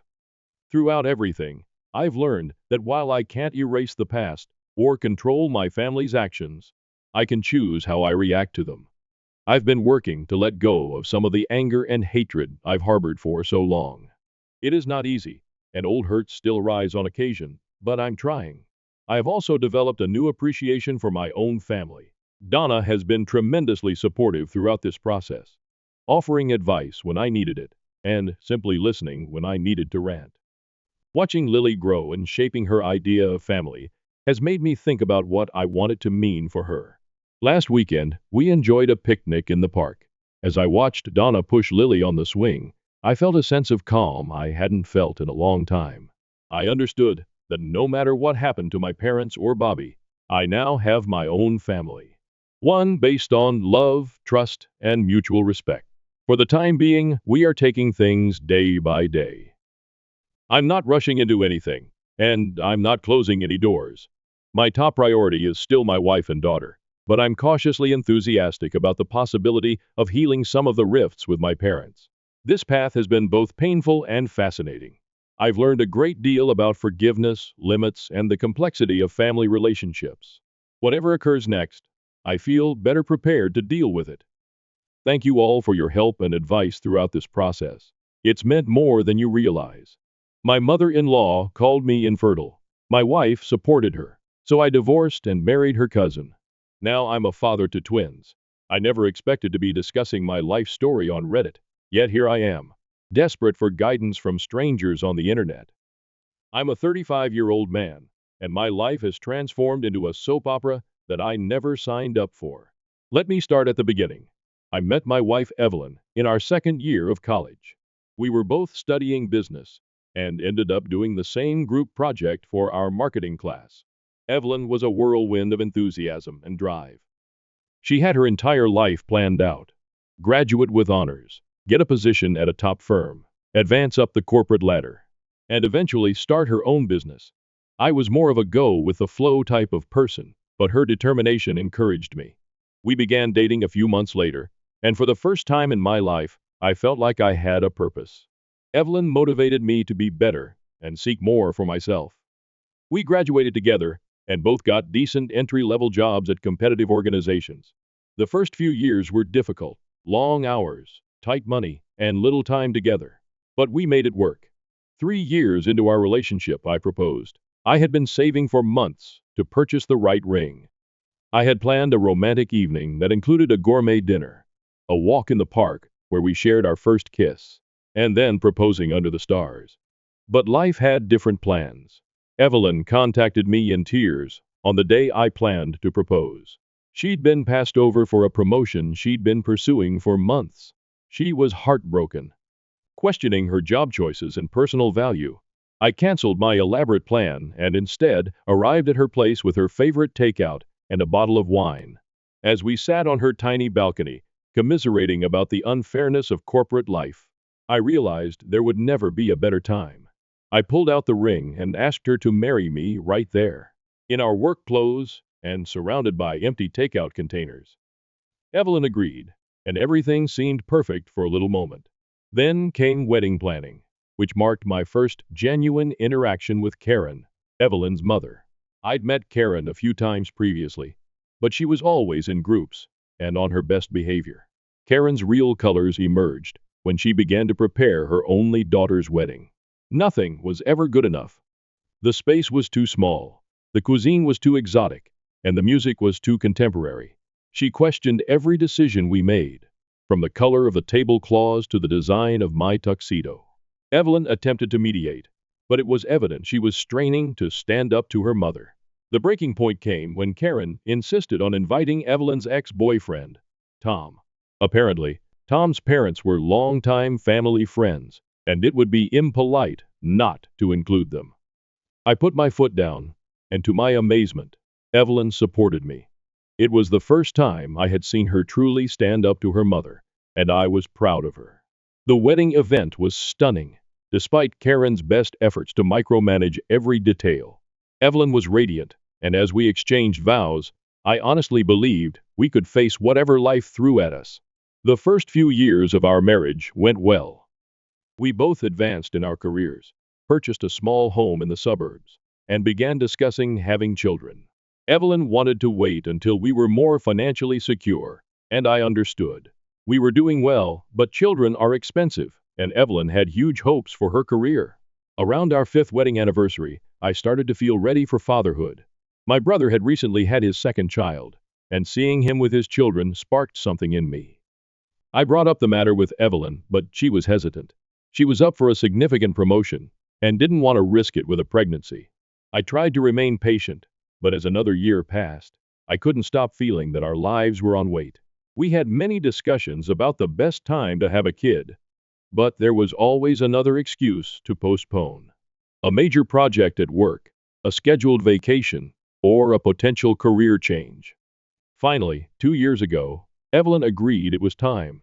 We were equally enthusiastic, visualizing nursery colors and discussing baby names. However, as months passed without a positive pregnancy test, our excitement turned to concern. After a year of trying, we decided to consult a reproductive doctor. The doctor suggested that we both get tested to rule out any problems. I went for my testing soon away, ready to get the results. My findings came back normal, which was a relief. but it also put more pressure on Evelyn. However, Evelyn continued to postpone her appointments.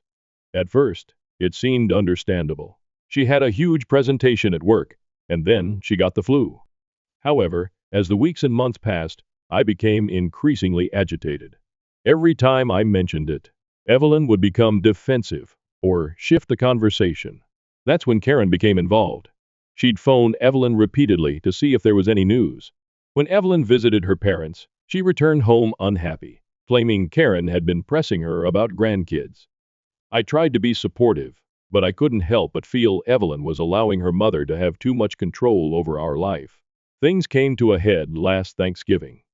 We were in Karen's home, surrounded by family. Karen had been drinking wine all day and was in excellent form. She began talking about how all of her friends were becoming grandparents and how she was starting to feel left out. Then she looked at me and said, "It's a shame. Evelyn married someone who can't have children. I've always known you weren't man enough." The room became silent. I felt as though I had been slapped. Evelyn simply sat there, staring at her plate. I attempted to explain that we were still trying, and that these things take time. But Karen, my mother-in-law, called me infertile. My wife supported her, so I divorced and married her cousin. Now I'm a father to twins. I never expected to be discussing my life story on Reddit. Yet here I am, desperate for guidance from strangers on the internet. I'm a 35-year-old man, and my life has transformed into a soap opera that I never signed up for. Let me start at the beginning. I met my wife Evelyn in our second year of college. We were both studying business and ended up doing the same group project for our marketing class. Evelyn was a whirlwind of enthusiasm and drive. She had her entire life planned out. Graduate with honors, get a position at a top firm, advance up the corporate ladder, and eventually start her own business. I was more of a go-with-the-flow type of person, but her determination encouraged me. We began dating a few months later, and for the first time in my life, I felt like I had a purpose. Evelyn motivated me to be better and seek more for myself. We graduated together and both got decent entry-level jobs at competitive organizations. The first few years were difficult, long hours, tight money, and little time together. But we made it work. 3 years into our relationship, I proposed. I had been saving for months to purchase the right ring. I had planned a romantic evening that included a gourmet dinner, a walk in the park where we shared our first kiss, and then proposing under the stars. But life had different plans. Evelyn contacted me in tears on the day I planned to propose. She'd been passed over for a promotion she'd been pursuing for months. She was heartbroken, questioning her job choices and personal value. I canceled my elaborate plan and instead arrived at her place with her favorite takeout and a bottle of wine. As we sat on her tiny balcony, commiserating about the unfairness of corporate life, I realized there would never be a better time. I pulled out the ring and asked her to marry me right there, in our work clothes and surrounded by empty takeout containers. Evelyn agreed, and everything seemed perfect for a little moment. Then came wedding planning, which marked my first genuine interaction with Karen, Evelyn's mother. I'd met Karen a few times previously, but she was always in groups and on her best behavior. Karen's real colors emerged when she began to prepare her only daughter's wedding. Nothing was ever good enough. The space was too small, the cuisine was too exotic, and the music was too contemporary. She questioned every decision we made, from the color of the tablecloths to the design of my tuxedo. Evelyn attempted to mediate, but it was evident she was straining to stand up to her mother. The breaking point came when Karen insisted on inviting Evelyn's ex-boyfriend, Tom. Apparently, Tom's parents were longtime family friends, and it would be impolite not to include them. I put my foot down, and to my amazement, Evelyn supported me. It was the first time I had seen her truly stand up to her mother, and I was proud of her. The wedding event was stunning. Despite Karen's best efforts to micromanage every detail, Evelyn was radiant, and as we exchanged vows, I honestly believed we could face whatever life threw at us. The first few years of our marriage went well. We both advanced in our careers, purchased a small home in the suburbs, and began discussing having children. Evelyn wanted to wait until we were more financially secure, and I understood. We were doing well, but children are expensive, and Evelyn had huge hopes for her career. Around our fifth wedding anniversary, I started to feel ready for fatherhood. My brother had recently had his second child, and seeing him with his children sparked something in me. I brought up the matter with Evelyn, but she was hesitant. She was up for a significant promotion and didn't want to risk it with a pregnancy. I tried to remain patient, but as another year passed, I couldn't stop feeling that our lives were on wait. We had many discussions about the best time to have a kid, but there was always another excuse to postpone. A major project at work, a scheduled vacation, or a potential career change. Finally, 2 years ago, Evelyn agreed it was time. We were equally enthusiastic, visualizing nursery colors and discussing baby names. However, as months passed without a positive pregnancy test, our excitement turned to concern. After a year of trying, we decided to consult a reproductive doctor. The doctor suggested that we both get tested to rule out any problems. I went for my testing soon away, ready to get the results. My findings came back normal, which was a relief. But it also put more pressure on Evelyn. However, Evelyn continued to postpone her appointments. At first, it seemed understandable. She had a huge presentation at work, and then she got the flu. However, as the weeks and months passed, I became increasingly agitated. Every time I mentioned it, Evelyn would become defensive or shift the conversation. That's when Karen became involved. She'd phone Evelyn repeatedly to see if there was any news. When Evelyn visited her parents, she returned home unhappy, claiming Karen had been pressing her about grandkids. I tried to be supportive, but I couldn't help but feel Evelyn was allowing her mother to have too much control over our life. Things came to a head last Thanksgiving. We were in Karen's home, surrounded by family. Karen had been drinking wine all day and was in excellent form. She began talking about how all of her friends were becoming grandparents and how she was starting to feel left out. Then she looked at me and said, "It's a shame Evelyn married someone who can't have children. I've always known you weren't man enough." The room became silent. I felt as though I had been slapped. Evelyn simply sat there, staring at her plate. I attempted to explain that we were still trying and that these things take time, but Karen refused to give up. She kept making barbs at my masculinity, saying Evelyn should have married Tom instead. At least he came from a good family. I could not handle it anymore. All of the frustration from the previous year spilled out. I stood up and informed everyone at the table that I was not the problem. My fertility tests had come back normal. Evelyn hadn't even bothered getting tested yet. The aftermath was unpleasant. Evelyn was furious with me for breaching her confidence, and Karen was on a rampage, calling me every term in the book. I left the house and spent the night at a motel, trying to figure out what went wrong. Evelyn remained unhappy when I returned home the next day. She accused me of embarrassing her in front of her relatives. I attempted to explain that I couldn't bear being blamed and chastised for something I didn't do, but she didn't listen. Things have remained tight ever since. Evelyn is still refusing to be tested, and she is now giving me the cold shoulder. Karen has been phoning and messaging nonstop, asking that I apologize to Evelyn and her. I disabled her phone number, but she keeps finding new ways to bother me. I do not know what to do. I adore Evelyn, but I'm beginning to wonder if we want the same things in life. I feel as if I'm constantly walking on eggshells, trying not to offend her or arouse Karen's fury. To make matters more confusing, Evelyn's cousin Emma contacted me yesterday. Emma and I had always gotten along great. She's a few years younger than us and has always been the family's black sheep, opting to become a teacher rather than work in the family business like Evelyn. Emma claims she overheard what occurred on Thanksgiving and wanted to make sure I was okay. We ended up speaking for hours. It was wonderful to have someone on my side for once, someone who understood how controlling Karen could be.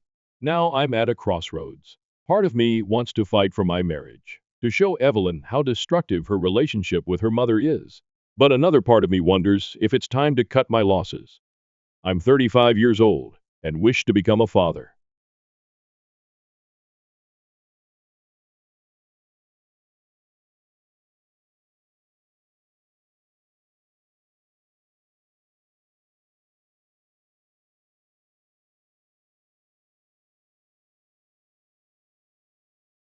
I don't want to wake up at 45 resentful and childless, resenting Evelyn for denying me the opportunity to start a family. I never imagined I would be in this position. Any advice would be greatly appreciated. Am I wrong for defending myself? Should I have remained silent and let Karen continue to berate me? How do I persuade Evelyn that her mother's behavior is harming our marriage? Update 1. It's been a month since my first post, and to say a lot has happened is an understatement. I would like to thank everyone for their advice and support. Your thoughts provided me with valuable perspective on my position. After reviewing your responses, I realized I needed to have a serious chat with Evelyn. I couldn't stay in this limbo, with unsaid tensions and resentments growing between us. I decided to take the day off work and asked Evelyn to do the same. I wanted us to have time to communicate without being distracted. That morning, I cooked Evelyn's favorite breakfast, blueberry pancakes with real maple syrup. When we initially got married, I used to do it every Sunday. But we eventually stopped finding time for those small gestures. As we sat at our kitchen table, with the familiar smell of pancakes in the air, I had a flicker of optimism that we might be able to reconnect. I began by apologizing for my outburst during Thanksgiving. I emphasized that while I regretted how I handled the situation, I couldn't apologize for the feelings that drove it. I told Evelyn how wounded I was by her silence, how I felt unsupported and blamed for something I didn't do. To my amazement, Evelyn broke down. Through her sobs, she admitted that she had been tested months earlier and discovered that she had some fertility concerns. She was hesitant to tell me because she feared I would abandon her. She had kept this secret for months, leading me to believe she was simply procrastinating on the examinations. I was surprised and disappointed that she had withheld this from me, but I tried to be understanding. I asked her why she believed I'd leave her over this, and her response crushed my heart. She stated that her mother always emphasized that a woman's worth was determined by her capacity to have children. Karen had pounded it into Evelyn's head that if she couldn't give her husband children, he would eventually leave her for someone who could. It was like a light bulb went out in my head. Many of Evelyn's actions over the last year now made sense. Her reluctance to take tests, her defensiveness whenever I mentioned children, her silence in the face of her mother's attacks on me. Everything stemmed from a deep-seated anxiety that she wasn't woman enough. We talked for hours that day, finally opening up to one another in a manner we hadn't in years. We agreed to begin couples counseling to improve our communication and assist Evelyn overcome some of the detrimental notions ingrained in her by her mother. We even began looking at adoption and IVF options, feeling like we were finally on the same page about our future. For a few weeks, things appeared to be improving. Our counseling sessions were going well, and Evelyn appeared more comfortable and happy than she had in months. We were reconnecting again, recovering the love that had been lost among the tension and bitterness. But then Karen became involved again. She somehow learned about Evelyn's fertility troubles. Evelyn's sister, who has always been a gossiper, may have leaked the information. Instead of being there for her kid during this tough time, Karen went on a tirade. She began calling me every day, leaving long, rambling voicemails, blaming me for freaking Evelyn out and giving her fertility difficulties. She'd say things such as, "If you were a real man, you'd have given her a baby by now." Adding, "I always knew you weren't good enough for her." I attempted to ban her number, but she simply used different phones to call. Then she began coming up at our house unannounced, requesting to talk with Evelyn alone. The first time it happened, I arrived home from work to find Evelyn crying on the couch and Karen pacing around our living room, yelling about how we needed to try harder, how Evelyn wasn't doing enough to fix herself.